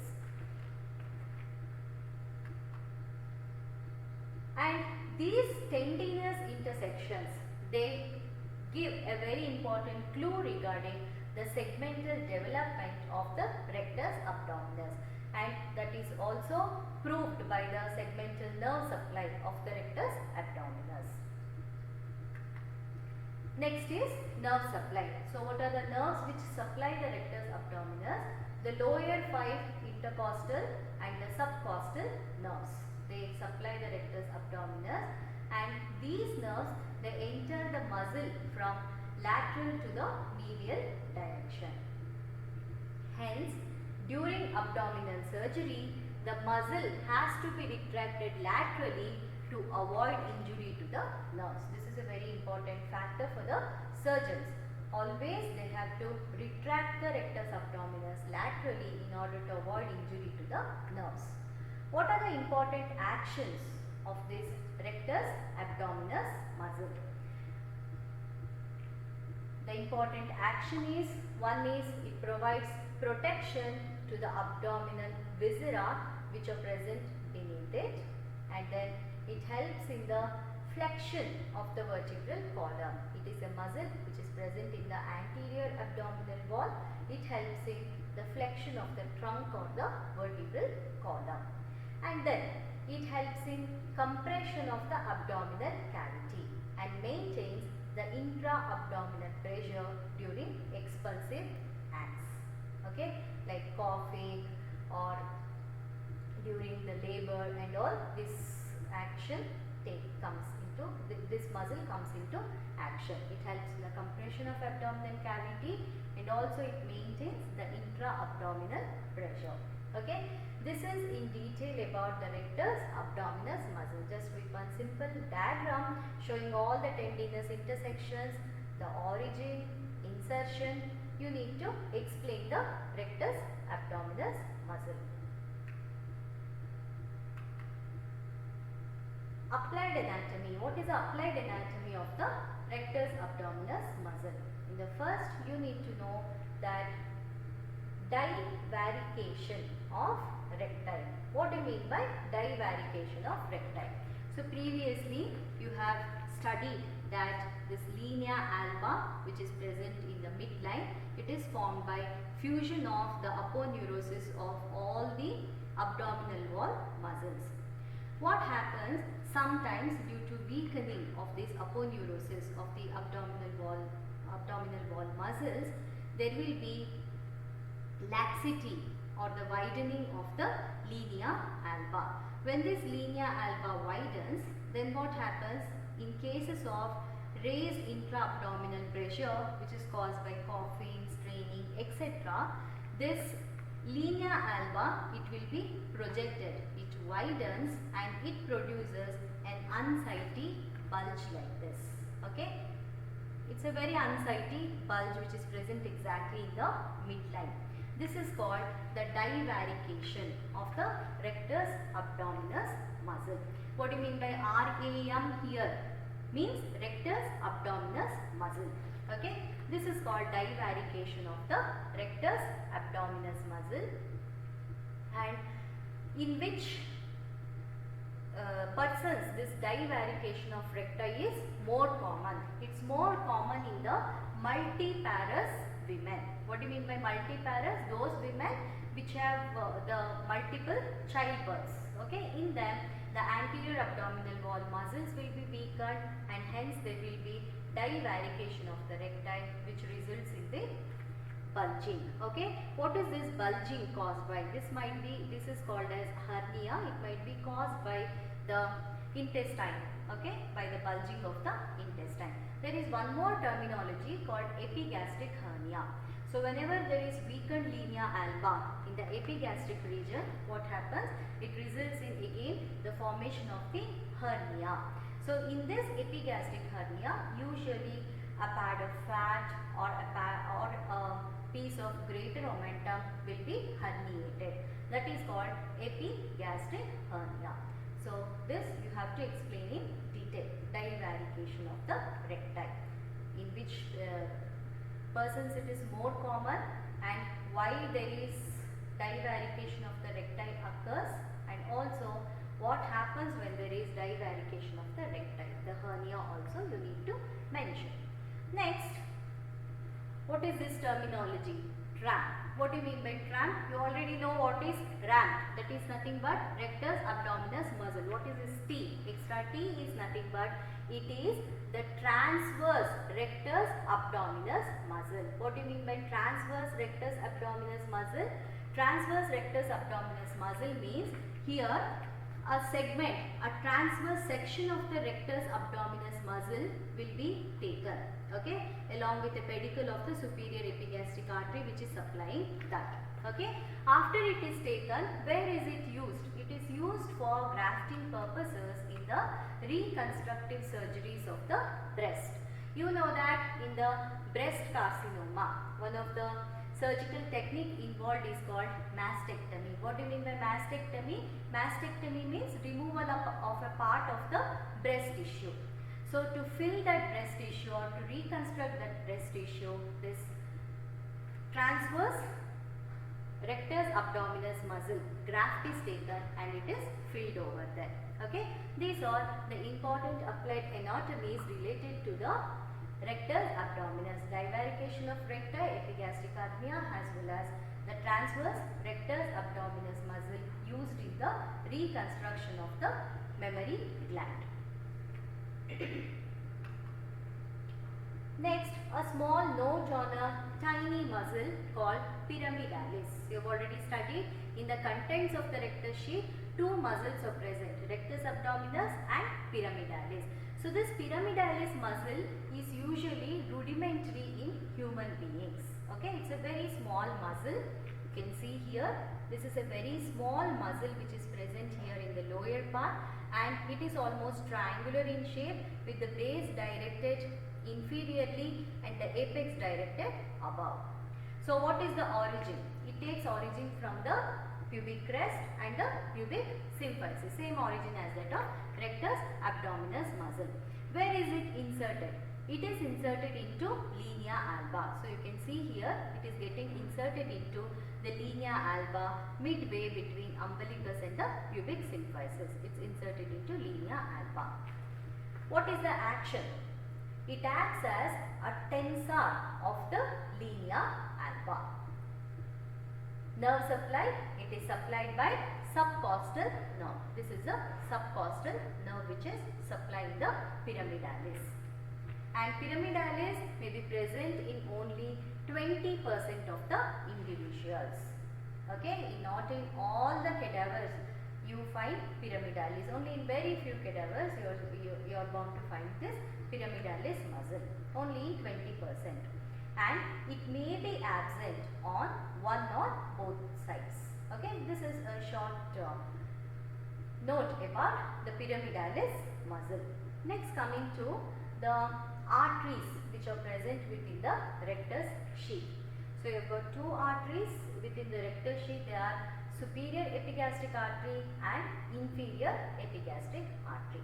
So what is this superior epigastric artery? You can see the superior epigastric artery here. So this is the superior epigastric artery. So this superior epigastric artery, it is one of the terminal branches of the internal thoracic artery, which you have already studied in the thoracic region. Okay, it's a branch of, it's one of the terminal branches of the internal thoracic artery. It enters the rectus sheath through an opening in the diaphragm, and it anastomoses with the inferior epigastric artery within the rectus wall. Okay, so the anastomosis between the superior epigastric and the inferior epigastric arteries, they represent the collateral circulation between the upper limb arteries and the lower limb arteries. Okay. Next is inferior epigastric artery. So inferior epigastric artery is a branch of the external iliac artery, which is the nerve supply for the upper limb, lower limb, external iliac artery. Okay. So this inferior epigastric artery, it passes behind this fascia transversalis, medial to the deep inguinal ring. At the lateral border of the rectus abdominis, it pierces this fascia transversalis. It enters the rectus sheath through this arcade line, and then it ends by anastomosing with the superior epigastric artery. Okay, so this is an artery derived from the artery supplying the lower limb. This is an artery derived from artery supplying the upper limb, that is internal thoracic artery, which is internal branch of the subclavian artery.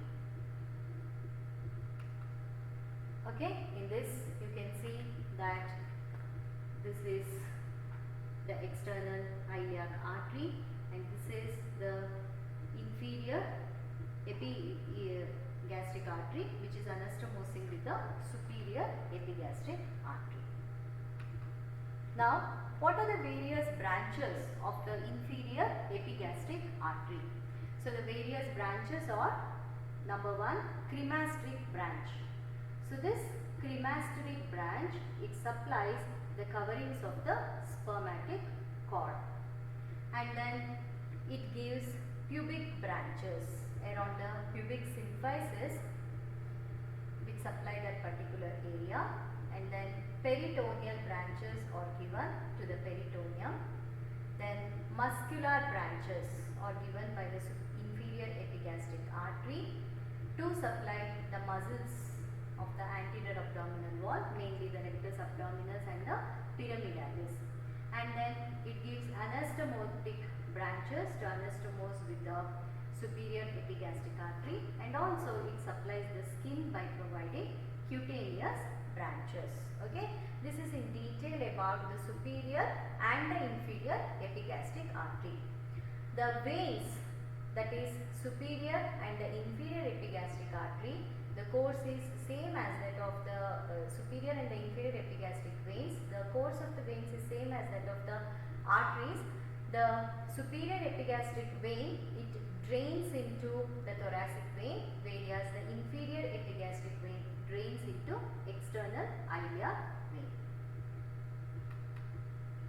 Now, after the completion of this topic, you should know what are the important questions which will arise from this particular topic.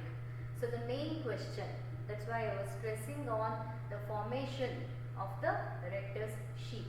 The main question is, describe the rectus sheath under the following headings. Formation at different levels. At 3 different levels, you have to describe with the simple diagrams, neat labeled simple diagrams, and then contents. So the contents are 2 muscles, 2 arteries, and the 2 veins and 6 nerves. You need to explain them. And finally, applied anatomy. So this is about the important questions which will be the main question which will be asked from this particular topic, and the short essay will be usually on the rectus abdominis muscle. Rectus abdominis muscle. So this rectus abdominis, you have to explain the origin of the rectus abdominis, insertion of the rectus abdominis, and then the tendinous intersections of rectus abdominis, the actions, nerve supply as well as applied aspects. And then short answer is on pyramidalis muscle, the attachments, nerve supply and actions. And even the linea alba, arcuate line, these are all the short answers which are expected from today's topic. Now, let's move on to the multiple choice questions. So, in this question, which of the following is not a content of the rectus sheath? You can observe not has been highlighted. Is not a content of rectus sheath. Superficial epigastric artery, inferior epigastric artery, superior epigastric artery, and rectus abdominis muscle. So, if you see, have you come across the superficial epigastric artery so far? No. Inferior epigastric artery? Yes, it is a content of rectus sheath. Superior epigastric artery is again a content of rectus sheath, and the rectus abdominis muscle is of course a content of the rectus sheath. So the answer here is the superficial epigastric artery. It is not a content of the rectus sheath. Next question is, anterior wall of rectus sheath below arcuate line is formed by aponeurosis of external oblique muscle, B. internal oblique muscle, C. transversus abdominis muscle, D. all of the above. So what is this level? This is at the 3rd level. What do you mean by arcuate line? It is present midway between umbilicus and the pubic symphysis. So at the 3rd level, what is the formation? Which muscles take part in the formation of anterior wall of rectus sheath? You have seen that at the 3rd level, anterior wall of rectus sheath is formed by aponeurosis of all these 3 muscles. So the option is all of the above. Okay. Next question. Muscle whose aponeurosis forms both anterior and posterior walls of rectus sheath is external oblique muscle, internal oblique muscle, transversus abdominis muscle, none of the above. So, If you take the recent theory, then all the muscles will form both anterior and posterior walls. But we usually take the conventional theory. The recent theory only you just have to mention it. So according to the conventional theory, the internal oblique muscle is the one which divides into anterior and posterior lamina in its aponeurosis, which forms both the anterior and posterior walls of the rectus sheath. So the correct response is the internal oblique muscle. Question number 4. Select the incorrect statement. Incorrect statement has been written in italics. You need to observe all these things. Except, not, incorrect statement, all these will be either in italics or underlined or will be in bold format. Okay. Select the incorrect statement about pyramidalis. Option A. It lies superficial to the rectus abdominis. Option B. It is a tensor of linea alba. Option C. It arises from the body of the pubis. Option D. It is supplied by genital branch of genitofemoral nerve. So let us discuss individual option. So option A, does it lie superficial to the rectus abdominis? Yes, it lies superficial to the rectus abdominis. Option B, is it a tensor of linea alba? Yes, in the actions we have discussed that the pyramidalis is a tensor of the linea alba. Option C, of course, the pyramidalis arises from the body of the pubis.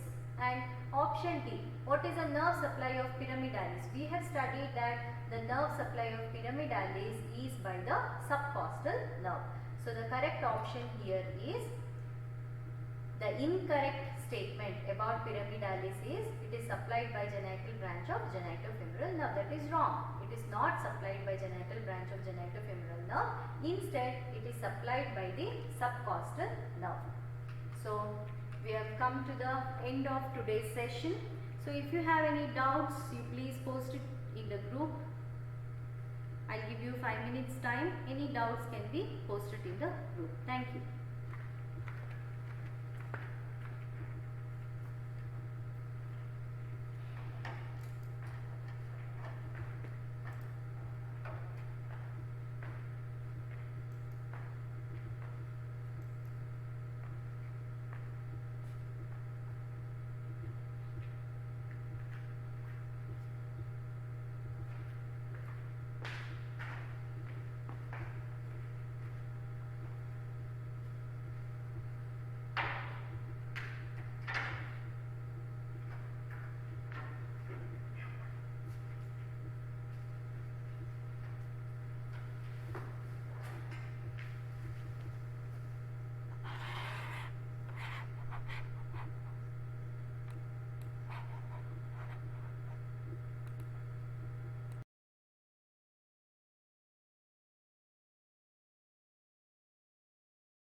afternoon everybody. So we'll be doing the second session of the clinical problems of neuroanatomy today. Yesterday you have dealt with the cranial nerves, the ventricles of the brain, then Bell's palsy. So today we'll be dealing with the other problems of clinical anatomy. Okay, so which is covering a wide range of the other neuroanatomical problems. Now in the first place, these clinical problems you need to know, because as of now you are going to study only the facts. Some anatomies you are studying, physiology, biochemistry. Now all these things will be put together and it will be given in the other way around. So now we are telling you what a cerebellum is, what cerebral cortex is, what it contains, how is the structure. Now when the patient comes to you, he is not going to tell you that his cerebral cortex is affected or his cerebellum is affected. So he is going to present with some kind of signs and symptoms. Okay, so or he is going to give you some symptoms what he sees. So whatever the patient tells you is what is called as symptoms, and what you observe after examining him forms the signs. So for analyzing any clinical problem, not only now, when you go later to your clinical postings also, taking an accurate history is very important for analyzing what the patient has and helps in diagnosis and also in treatment. So whenever you have to spend time with the patient, taking accurate history and listening to him properly, once he finishes whatever he has to tell, approximately you have to underline the key points. From there you can ask him some leading questions which will help you in your diagnosis, and finally with the help of some investigations you will come to a conclusion, and from there you will be starting your treatment. So for this purpose you will be given a clinical problem. So based on that you will have to decide which area of involvement we are talking about and how to go about it. So the first clinical problem here we have today is a 66-year-old man had thromboembolic disease, and it is involving the arteries to his brain. Motor area and Broca's area of his left cerebral hemisphere were affected. The man presented with right-sided paresis and loss of speech. Now here the only symptom or presentation what we have told here, not a complete history here, but it is represented here as right-sided paresis. So that means the patient will come with weakness of right side of the body, and this is loss of speech. Okay, so first thing when it comes with paresis, the first thing what you can make out is he has some motor problem, isn't it? The next thing that is loss of speech. So with these two symptoms you can tell that there is something wrong with his motor area, and this is a thromboembolic disease. So what do you mean by thromboembolism? You know, in the artery, the blood flow in the artery is maintained by the intact endothelial wall. Whenever there is a break in the endothelial wall, a clot is formed there. That is called as the formation of a thrombus, what you have seen in myocardial infarction also. When this thrombus gets dislodged and goes to elsewhere in the any other arteries, and it goes to end arteries especially, like that in the brain, they can cause decreased blood flow to that area, resulting in either infarction, okay, or ischemia. So those areas of the brain, and you know nervous tissue can't regenerate, and those areas of the brain concerned with their function will be affected. So now what are the questions what is put forth here? Why was his speech affected? What is the relationship of the speech area to the motor area? And what will be the status of muscles concerned with speech? So now to look at the brain, so now we are having a look at the superolateral surface of the brain. So in the superolateral surface you can know this is the precentral guide sulcus, this is the postcentral sulcus. So this is the central sulcus here. So you can see the motor area, primary motor area or area number 4. This is the premotor area, This is the area number 6. Okay. Now this is all seen in the frontal lobe of the brain, which is present in front of the central sulcus. Now behind the central sulcus and in front of the parieto-occipital sulcus, this part of the brain is the parietal lobe. Here beneath the lateral sulcus, this you are seeing is the temporal lobe and this is the occipital lobe. So in the parietal lobe, here you are seeing this area is what is affected of that person, that is area number 4 or the primary motor area. Now you can say the motor area is affected because he has right-sided paresis, that is weakness of his right side. Now the lesion is usually on the left-sided hemispheres. Always lesions of the brain, there will be contralateral side will be affected except in that of the cerebellum, where the same side the lesion will occur. So due to a thromboembolic disease of, this area is basically supplied by your middle cerebral artery. Now since this motor area is involved here, and you can see here the representation in the brain is as follows. The tongue, the larynx and pharyngeal muscles will be closer towards lower down, followed by the lips, face, fingers, hand, wrist, elbow, shoulder, trunk, feet, and then that the part below the knee extending towards the medial surface of the cerebral hemisphere. So in this figure you can make out here. Now this area, so the frontal lobe is further divided into 3 gyri here called as superior, middle and inferior frontal gyrus. So in the inferior frontal gyrus, close to the motor area, you can make out 2 speech areas here, that is called as the motor speech area or the Broca's area. Now since this Broca's area is lying in close relation to the motor area, whenever there is any thromboembolic disease, especially involving the motor area, there are high chances of the involvement of the motor speech area also. So now we will see what is motor speech area involvement results in. This calls what is called as aphasia. That means the person is unable to speak. So the speech area, you have a wide variety. Now the speech area here, this is area number 22, which is seen in the superior temporal gyrus. Okay, so this is the temporal lobe. You have 3 gyri: superior temporal gyrus, middle temporal gyrus and inferior temporal gyrus. So above this area number 22, what you are seeing, that is called as the Wernicke's speech area. Now this area is associated with hearing of the sounds, and from that you will be able to respond.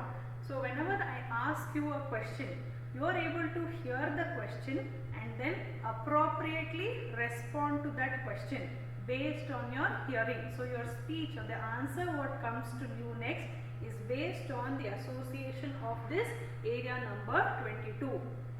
So speech based on hearing is carried out by your area number 22.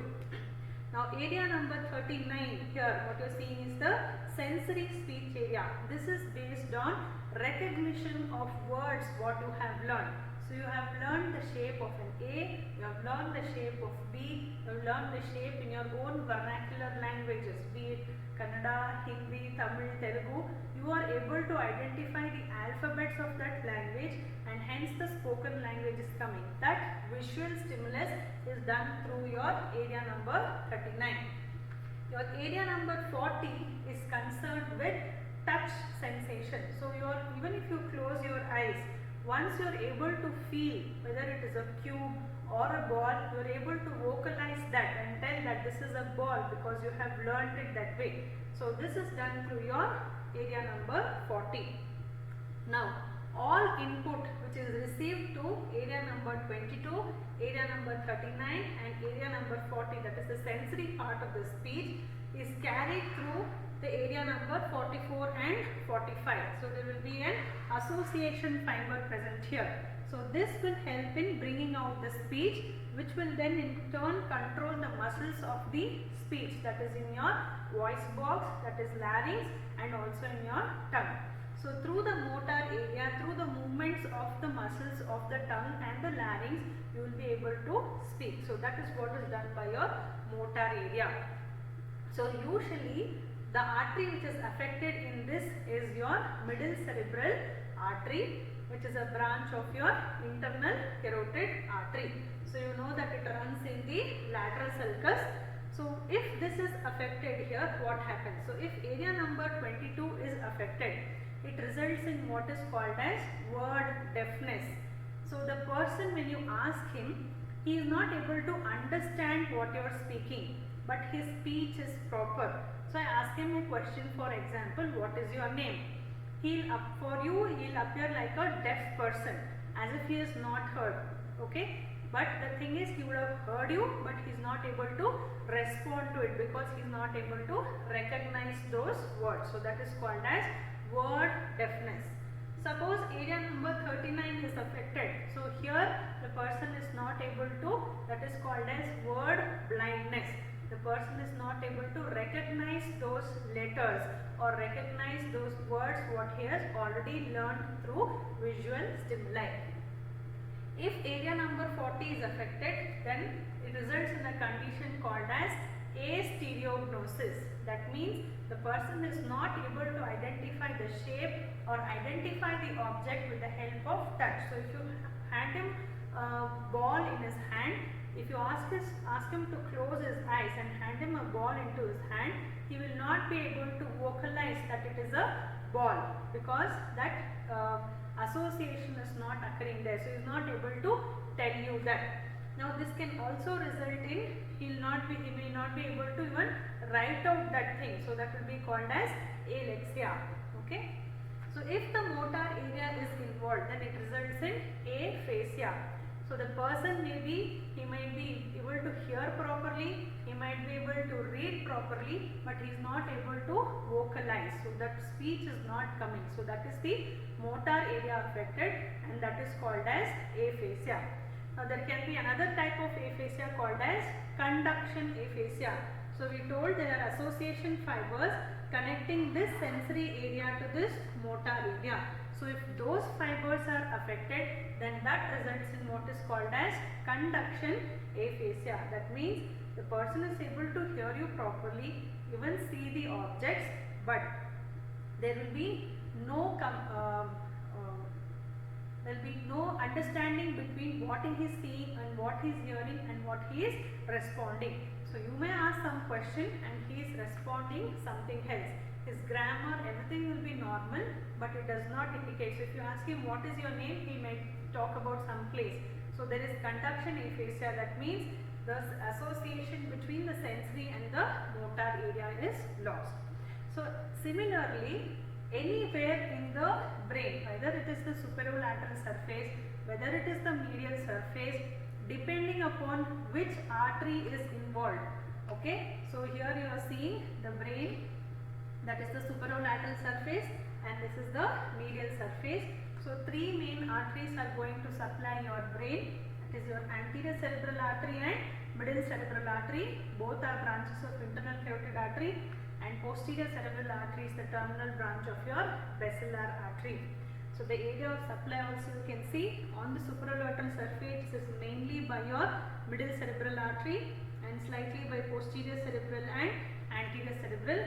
On the medial surface it is mainly by anterior cerebral artery, and your brain stem and cerebellum, most of it is being supplied by your posterior cerebral artery.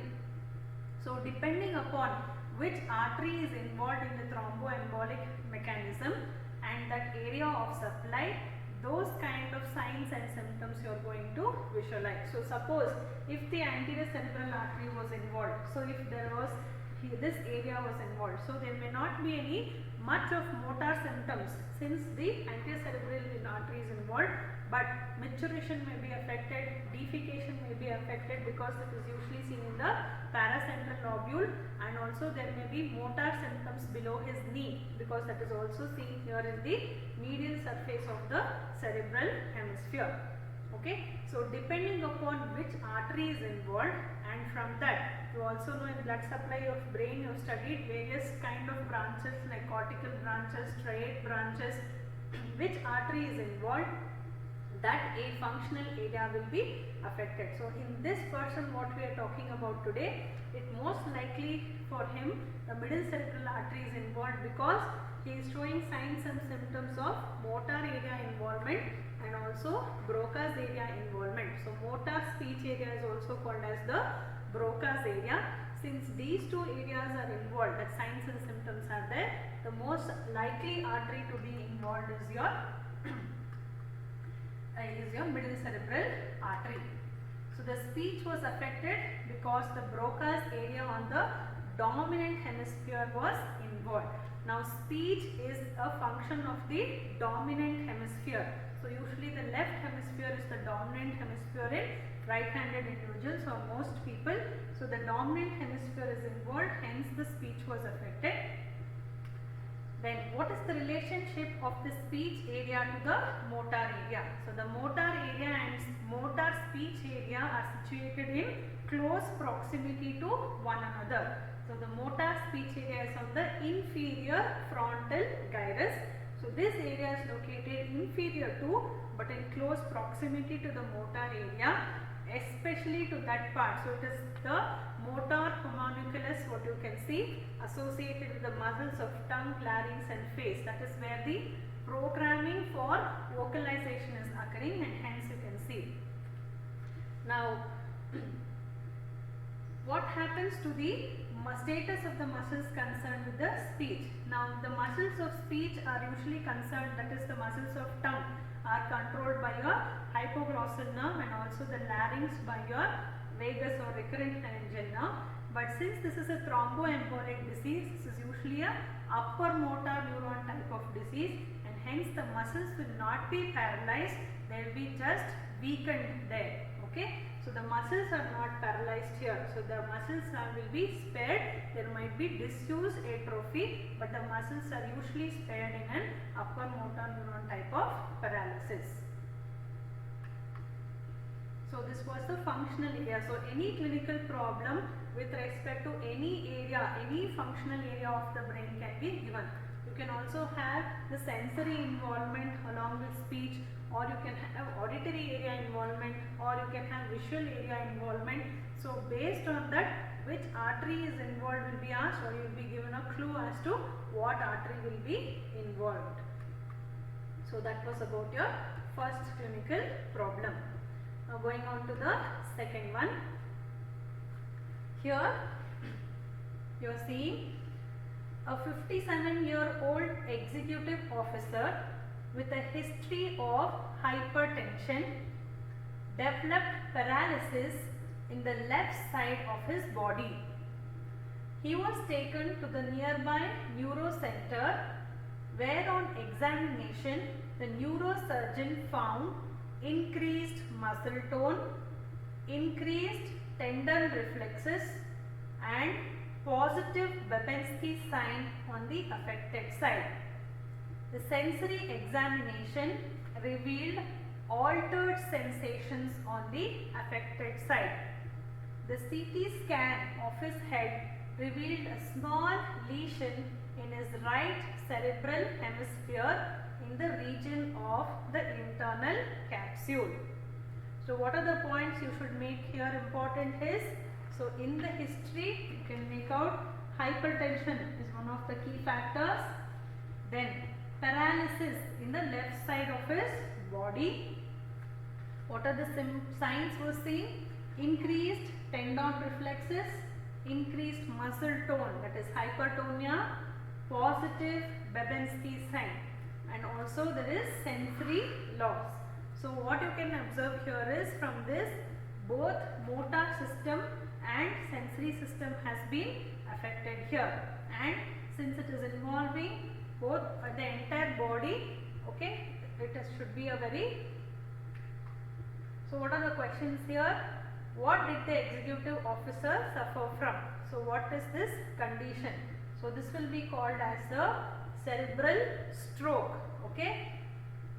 Now whenever there is either stroke, either because of hemorrhage, so the decreased blood flow to the cerebral cortex will result in stroke. Okay. whether this was upper motor neuron or lower motor neuron type of paralysis. So you need to substantiate your answer with appropriate reasons. Now the features here is upper motor neuron type of paralysis, because the typical features of upper motor neuron lesion are seen here, that is increased muscle tone, increased tendon reflexes and positive Babinski sign is here. So what is that? We'll come to that now. So which part of the cerebral hemisphere? Now we've already seen the CT scan was done and it revealed that it was an internal capsule. Even otherwise, a person having such widespread symptoms, that is entire half of his body is paralyzed, also with the involvement of sensory system, hypertonia, all this indicates a lesion where all these systems will be affected. Now such crowding of fibers usually occurs in an area called as the internal capsule. So you know, in the cerebral or in the brain, the white matter is divided into many types: projection fibers, association fibers, isn't it? So projection fibers are those which are carrying white matter from the brain towards the spinal cord. So those are called as projection fibers, and the largest collection of projection fibers you see is the internal capsule. So the internal capsule you can see here, it has the parts of internal capsule. It has an anterior limb. This bend, what you can see, this is called as the genu. So this is like the concavity is towards the lateral side of the brain. So this is the anterior limb, this is genu, this is the posterior limb. This is called as the retrolentiform part. Lentiform is, this is the lentiform nucleus, so behind it. So retrolentiform part of the internal capsule, and this is the sublentiform part of the internal capsule. Now why do you think, if the lesion was somewhere here in the cerebral cortex, only a small area might be involved, and appropriately only that area you might have seen either sensory loss or motor loss. But as is depicted in the picture, you can see these fibers which have been fanned out here, okay, they come together in the internal capsule here. So a small lesion here in the internal capsule is going to provide a widespread effect, unlike that what you see in the cerebral cortex. So in the cerebral cortex, if this area was affected, say suppose it was half centimeter by half centimeter involvement in your cerebral cortex, it would have affected only maybe your wrist and fingers and thumb or up to the elbow region. But the same thing as it comes down here, so in the internal capsule you can see here, half into half centimeter here, it is going to affect your entire arm, your trunk, or even can extend into the lung. So the fibers are going to be consolidated in the internal capsule, and hence the effect is also going to be widespread. Okay. So the question was, what are the parts of internal capsule, and mention the part in which the lesion was likely to be involved. So the part of the internal capsule in which the lesion was likely to involve, you all know the lesion was likely to be located in the posterior limb, because this is where you have your corticospinal tract present along with the superior thalamic radiation, which is providing the sensory innervation to the opposite side of the body. So corticospinal tract is carrying the motor fibers, superior thalamic radiation is carrying the sensory fibers. So you can see here, this is the corticospinal tract and here is the superior thalamic radiation. So the area of involvement here, so this is a corticobulbar or corticonuclear tract, is going to control all your cranial nerves. So suppose this is involved also, your cranial nerves also can be affected. So involvement of this posterior limb is what is going to cause hemiplegia and also sensory loss. So since there is both motor loss and sensory loss, this is an indicating a lesion in the internal capsule. So the next question they asked is about which artery is most likely to be involved. So internal capsule, as we all know, is supplied by all three arteries which supply the brain, that is anterior cerebral, middle cerebral and posterior cerebral. So the anterior cerebral artery supplies through its recurrent artery of Huberner, is going to supply the anterior limb. part of genu is also supplied by your anterior cerebral artery. Posterior limb is mainly supplied by your lenticulostriate branches of your middle cerebral artery, and these arteries are most prone for rupture with respect to most prone to rupture following hypertension, and hence they are also called as Charcot's artery of cerebral hemorrhage. So these lenticulostriate branches of your middle cerebral arteries which are going to supply your posterior limb. So now we know in the history that the patient was suffering from hypertension. So the most commonly involved branches in hypertension is your lenticulostriate branches. So probably these arteries are what is going to affect here. So your sublentiform and retrolentiform part are supplied by your posterior cerebral artery. Again speaking here, any artery might be involved here, and depending upon whichever artery is involved and which correspondingly which part of the internal capsule is involved, signs and symptoms will be similar to that. So you need to know what are the parts of the internal capsule, what fibers are present in each part, which artery they are supplied by, and hence, so if you know these are the fibers which are carried, what is the function of these fibers, so that function will be affected. So that is what you are going to see. Okay. So here you can see the middle cerebral artery which is running in the lateral sulcus, and this is here what you are going to see is the internal capsule. You can see here, this is your internal capsule. Okay. So what is the difference between an upper motor neuron lesion and a lower motor neuron lesion? So in the upper motor neuron lesion, usually the paralysis will affect the movement rather than the muscles. So the movement is affected rather than muscles, means the muscles do not get paralyzed. The planning of the movement, the execution of the movement will be affected in upper motor neuron lesion. Lower motor neuron lesion is usually occurring at the level of the spinal cord. Those alpha motor neurons which begin from the ventral horn of the spinal cord, the lesion will be there or in the individual peripheral nerve. Hence that muscle will be generally affected. So muscle wasting is only from disuse. Since the person is not able to do the movement itself, there will be disuse atrophy. Okay. Occasionally, if there is very severe lesion or if it is a chronic lesion, that is if he is suffering from months, then there can be severe atrophy of the muscle. Whereas here there is paralysis of the muscle itself, there is no nerve stimulation of the muscle at all, and hence the wasting will be pronounced in a lower motor neuron type. Then the spasticity will be seen in an upper motor neuron lesion, whereas there will be flaccidity in the lower motor neuron lesion. Now this is to do with your alpha and gamma motor neurons at the level of your spinal cords. Most you would have studied this in detail in physiology. So in upper motor neuron lesion, you are going to see the muscles will be hypertonic, whereas in the lower motor neuron lesion, muscles are going to be hypotonic. So if you consider the site of lesion, upper motor neuron lesion, so the lower centers are not involved in the cerebral hemisphere, cerebellum, brainstem. So this is all where the planning of the movement is taking place. So at that level, if there is any lesion, that will cause an upper motor neuron lesion. If it is in the anterior horn cells or the nerve roots or the peripheral nerves or the neuromuscular junction itself, then it results in a lower motor neuron type of disease. Okay. So the tendon reflexes here, there will be hyperreflexia along with hypertonia. There will be hyperreflexia, whereas hyporeflexia is seen in a lower motor neuron type of lesion. So sensory loss, again cortical sensations will be lost, pain, touch, temperature, vibration sense, all that will be lost in an upper motor neuron lesion.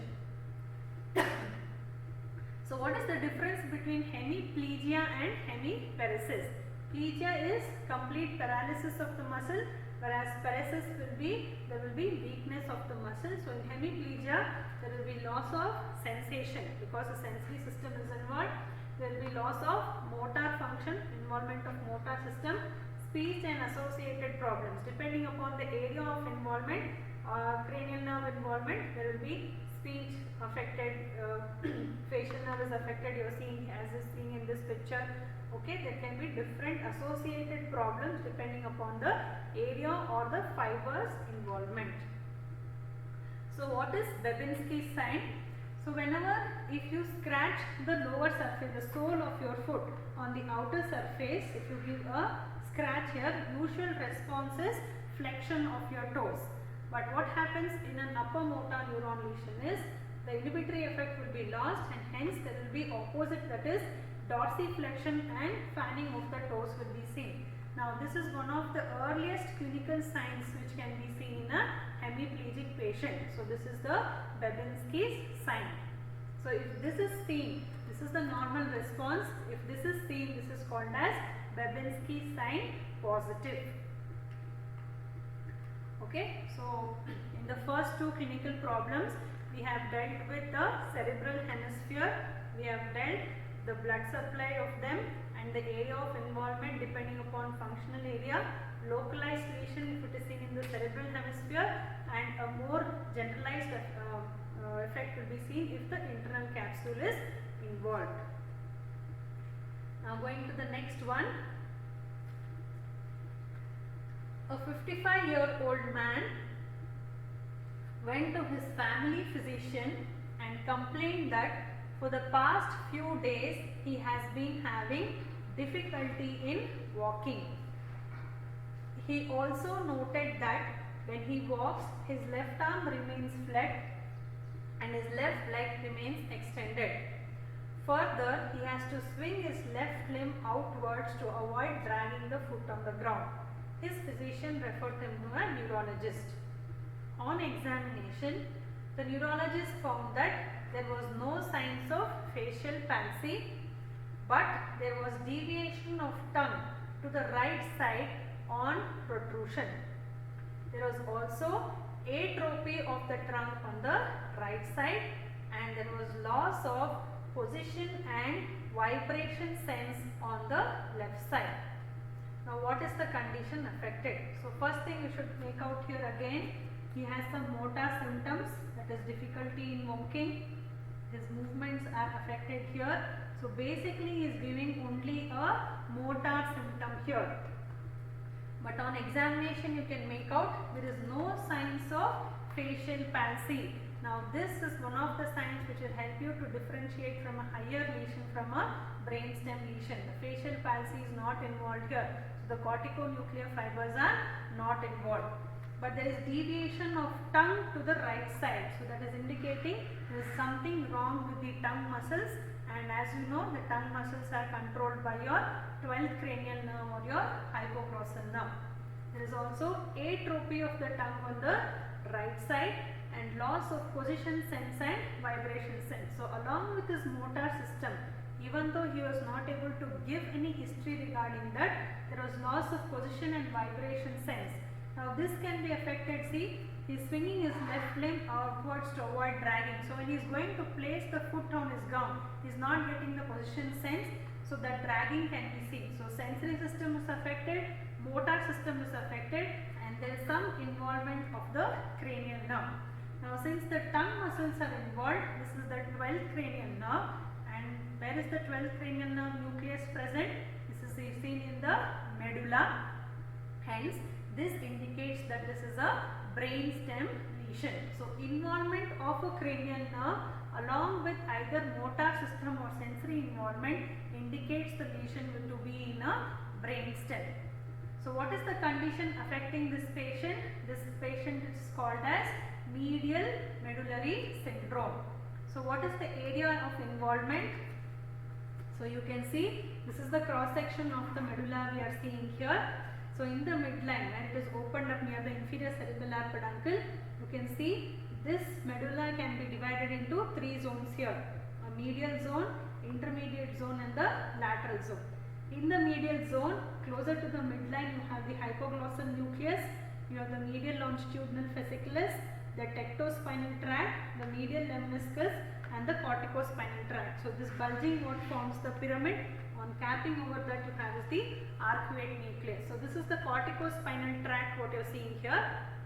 So that is the motor system. This is the medial lemniscus. So what is medial lemniscus? It is nothing but the continuation of fasciculus gracilis and fasciculus cuneatus, isn't it?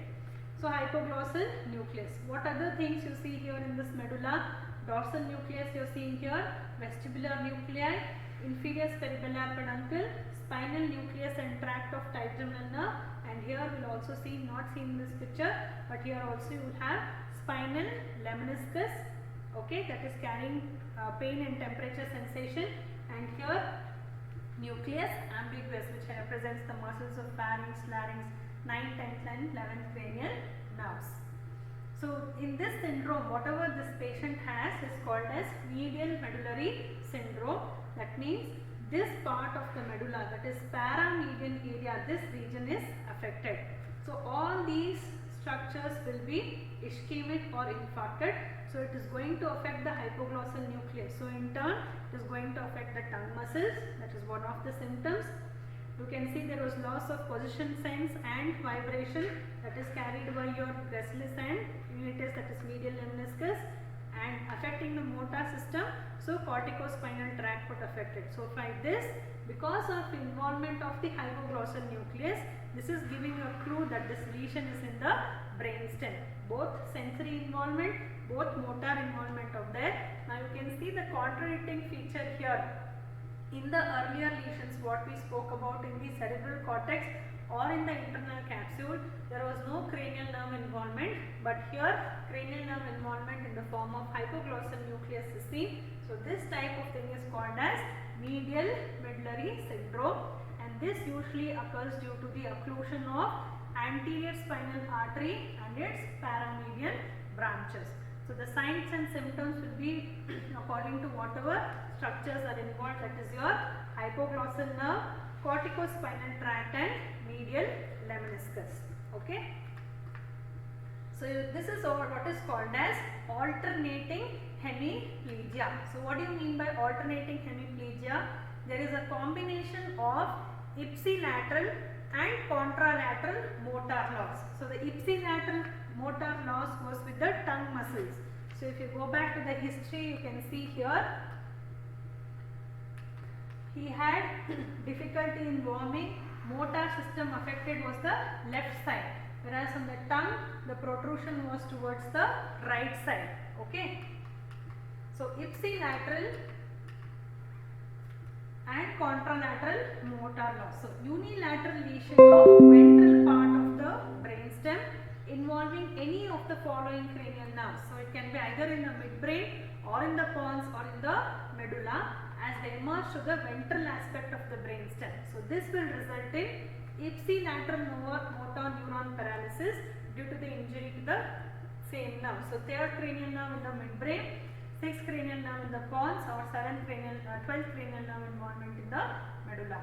With contralateral upper motor neuron type of paralysis of the body due to corticospinal tract involvement. So this is called as alternating hemiplegia. So this is what you are going to see in the medial medullary syndrome. The anterior spinal artery is affected and this part is involved. So similarly, so why there is protrusion of the tongue towards the opposite side? Because of the overaction of the genioglossus of the other side, there will be deviation of the tongue. Okay. You have another syndrome in the medulla called lateral medullary syndrome, where there is occlusion of posterior inferior cerebral artery. Now because of the involvement of spinal lemniscus, spinal nucleus and tract of trigeminal nerve and nucleus ambiguous, these three are involved here. This results in what is called as alternating hemianesthesia. Hemiplegia was because of involvement of motor tract. This is hemianesthesia, where there is combination of both ipsilateral and contralateral sensory loss.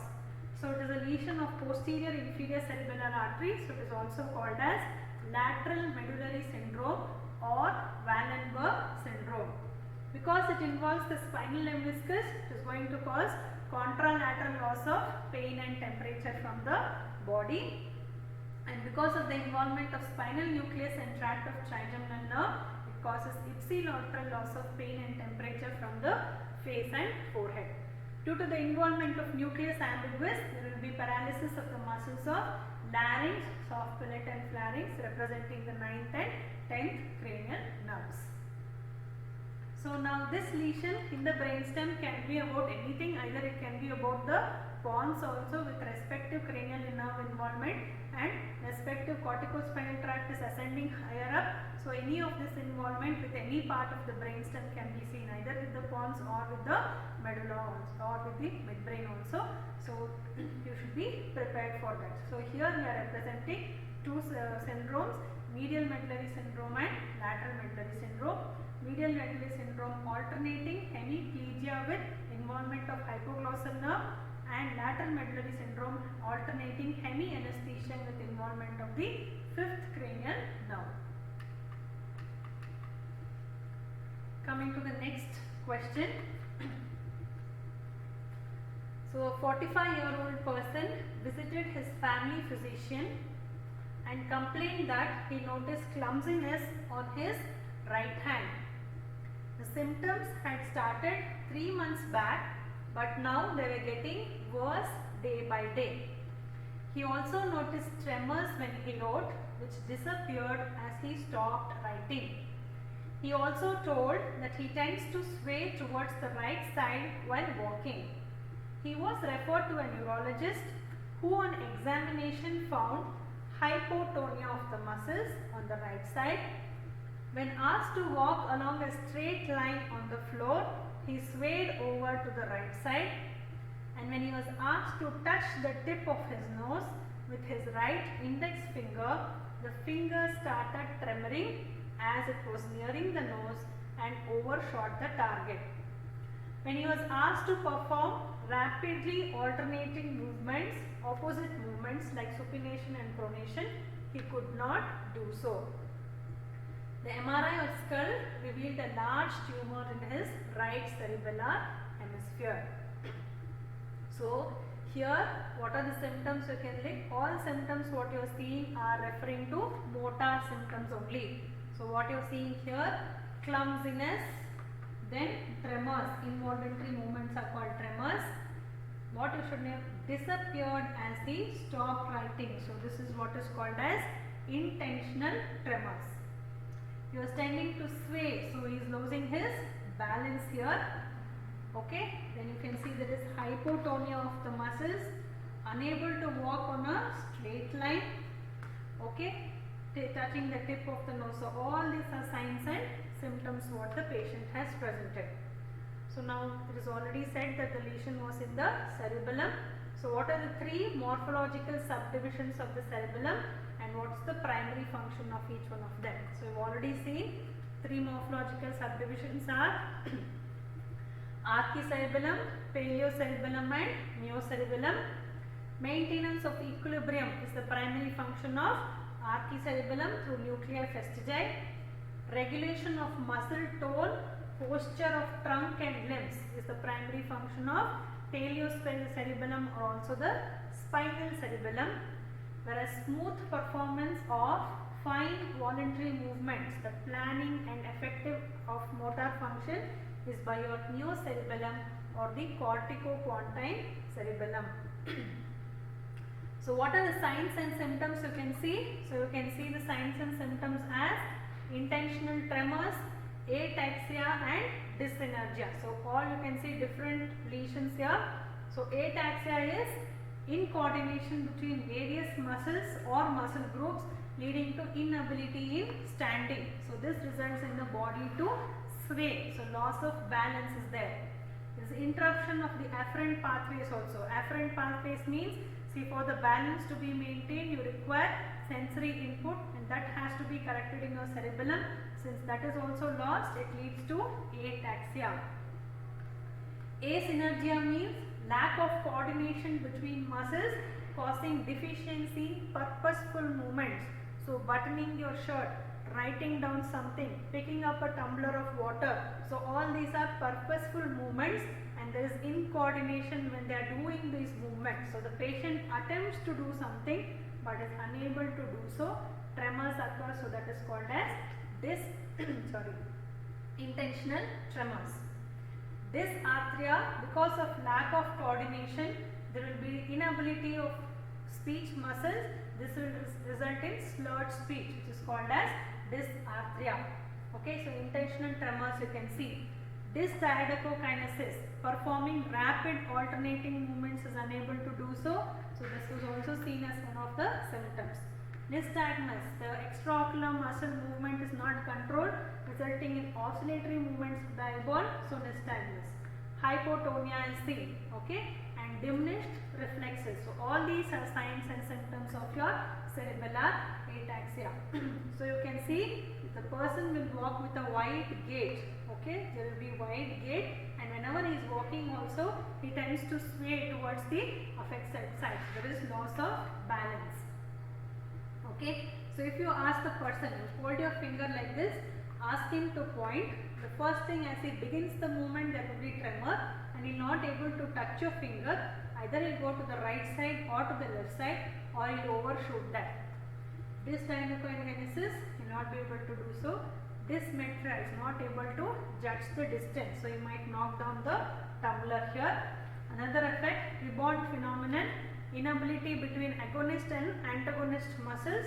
So when you are testing for the extensor muscles, if you leave it suddenly, he is not able to stop it. Instead, he will go and hit his own face.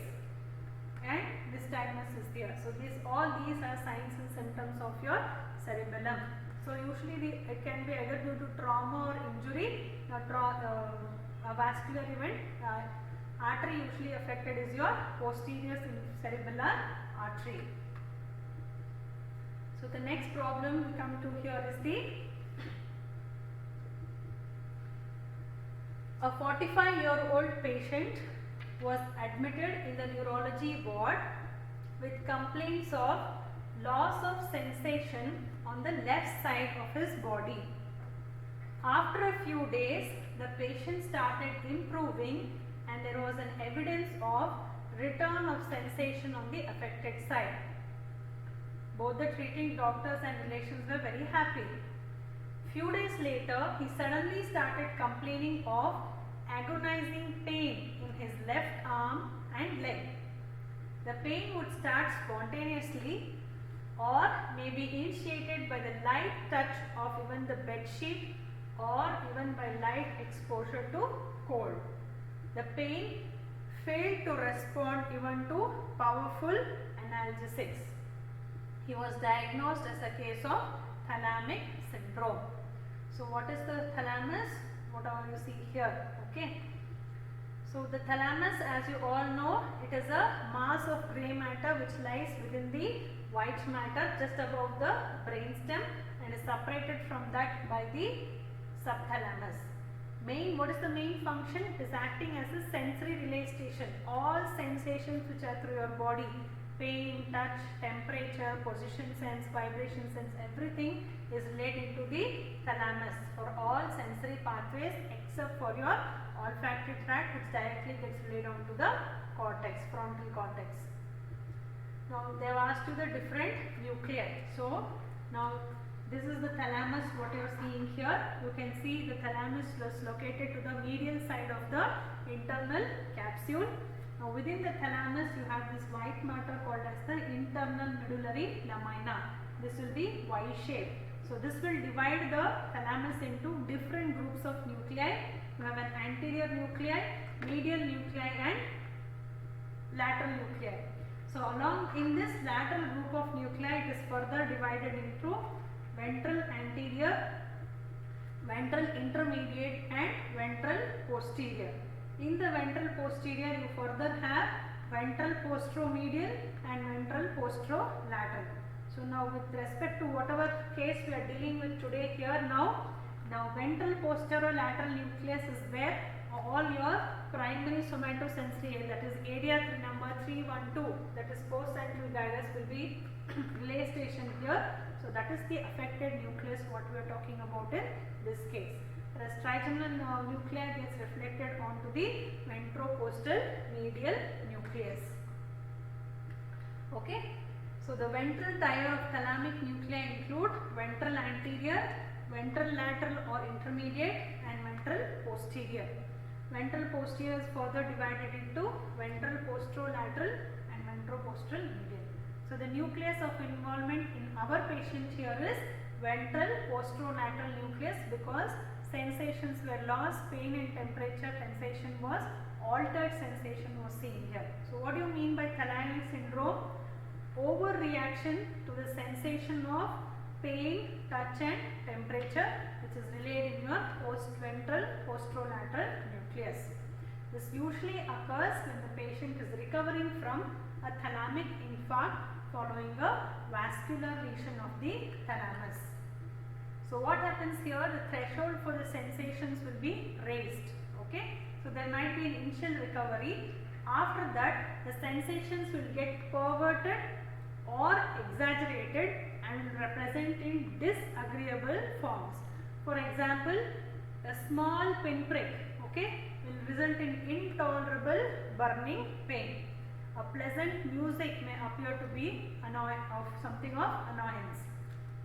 May also result in what is called as thalamic phantom limb.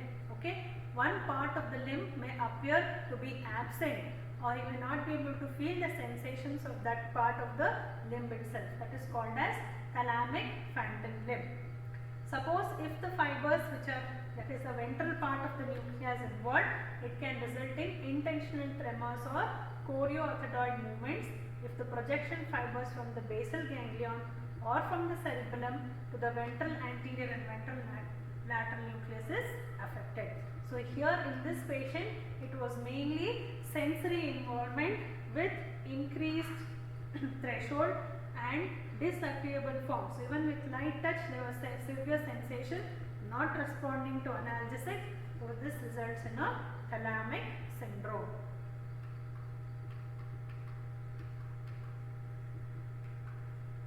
Next one, what we are going to see here today is a 65-year-old patient. Now this is a typical case where with the history only you can make the diagnosis.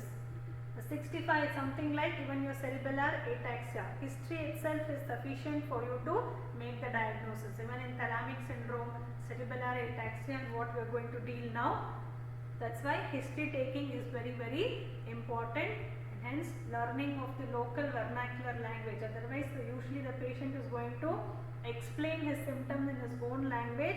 So, learning the vernacular language becomes important for a good history taking.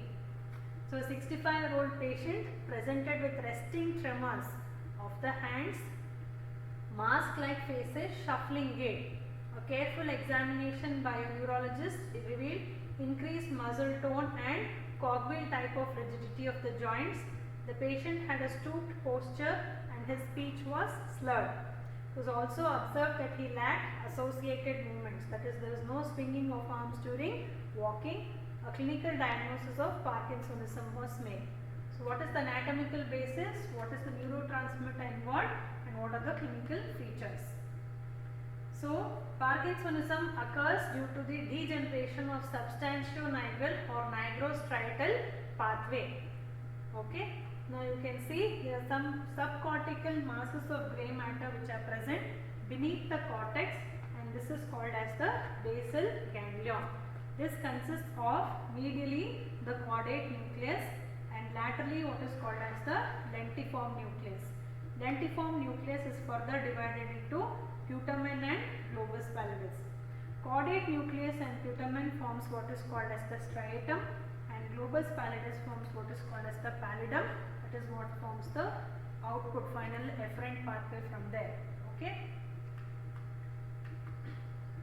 So the striatal neurons will receive excitatory glutaminergic nerve terminals from the cerebral cortex and the thalamus, whereas they also receive inhibitory dopaminergic nerve terminals from the substantia nigra. Now the basic function of your basal ganglion is to help in regulation of the muscle tone, and also they will suppress the involuntary movements whenever the purposeful movements are occurring. Now there should be a balance between these two, that is both the excitatory neurons and the inhibitory neurons. There should be a balance between them. Only then will the regulation of muscle tone will occur. Suppose this balance is lost, suppose this dopaminergic neurons are damaged or due to some drug induced effects or any vascular lesion, then because of the loss of balance between them, it will result in, so you can see here dopamine is coming here, normal movement is occurring. Because of reduced dopamine, it will result in movement disorder. So the planning of the movement, that movement is affected, so it results in tremors, slow movement and rigidity. So the typical features what you see are mask-like faces. So none of his facial muscles are able to move. So mask-like faces, stoops posture, rigidity, forward tilt of the trunk, flexed embossed and wrist, reduced arm swinging. So it will be like a robot. Slightly flexed hips and knees, shuffling short step gait. So not able to maintain his muscles properly. Because of that, he will have a short shuffling gait. And the tremors you are seeing here are the resting tremors. And typically, what is called as pin rolling movements, or there will be movement of this head, continuously shaking his head and his hand. So when they are sitting in the OPD, before you go for their examination, you can clearly make out that they will be having resting tremors which are seen in this. So this is because of your involvement of the basal ganglia. Okay. So today in the clinical problems you have learnt about cerebellar functional areas, blood supply, the projection fibers, white matters, that is internal capsule. Then you have learnt about brainstem lesions, especially in the medulla. You can look up for other brainstem lesions in the pons and the midbrain. You have learnt about basal ganglia dealing with Parkinsonism, then the thalamus and the cerebellar ataxia. So yesterday Asha ma'am has dealt with the other clinical problems of neuroanatomy, and today we have done. So all these are just examples. Rest of them you can learn from go through your books in your Chaurasya, Vishram Singh. All of them have been mentioned clinical problems. Look up for them, try to solve them and analyze them as to why the lesions are occurring there, and try to give reasons for the same. Thank you.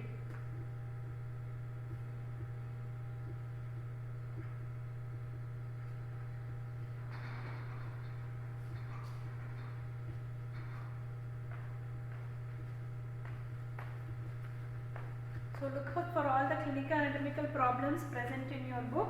We have given one problem representing each type. So this ends your neuroanatomy clinical problems.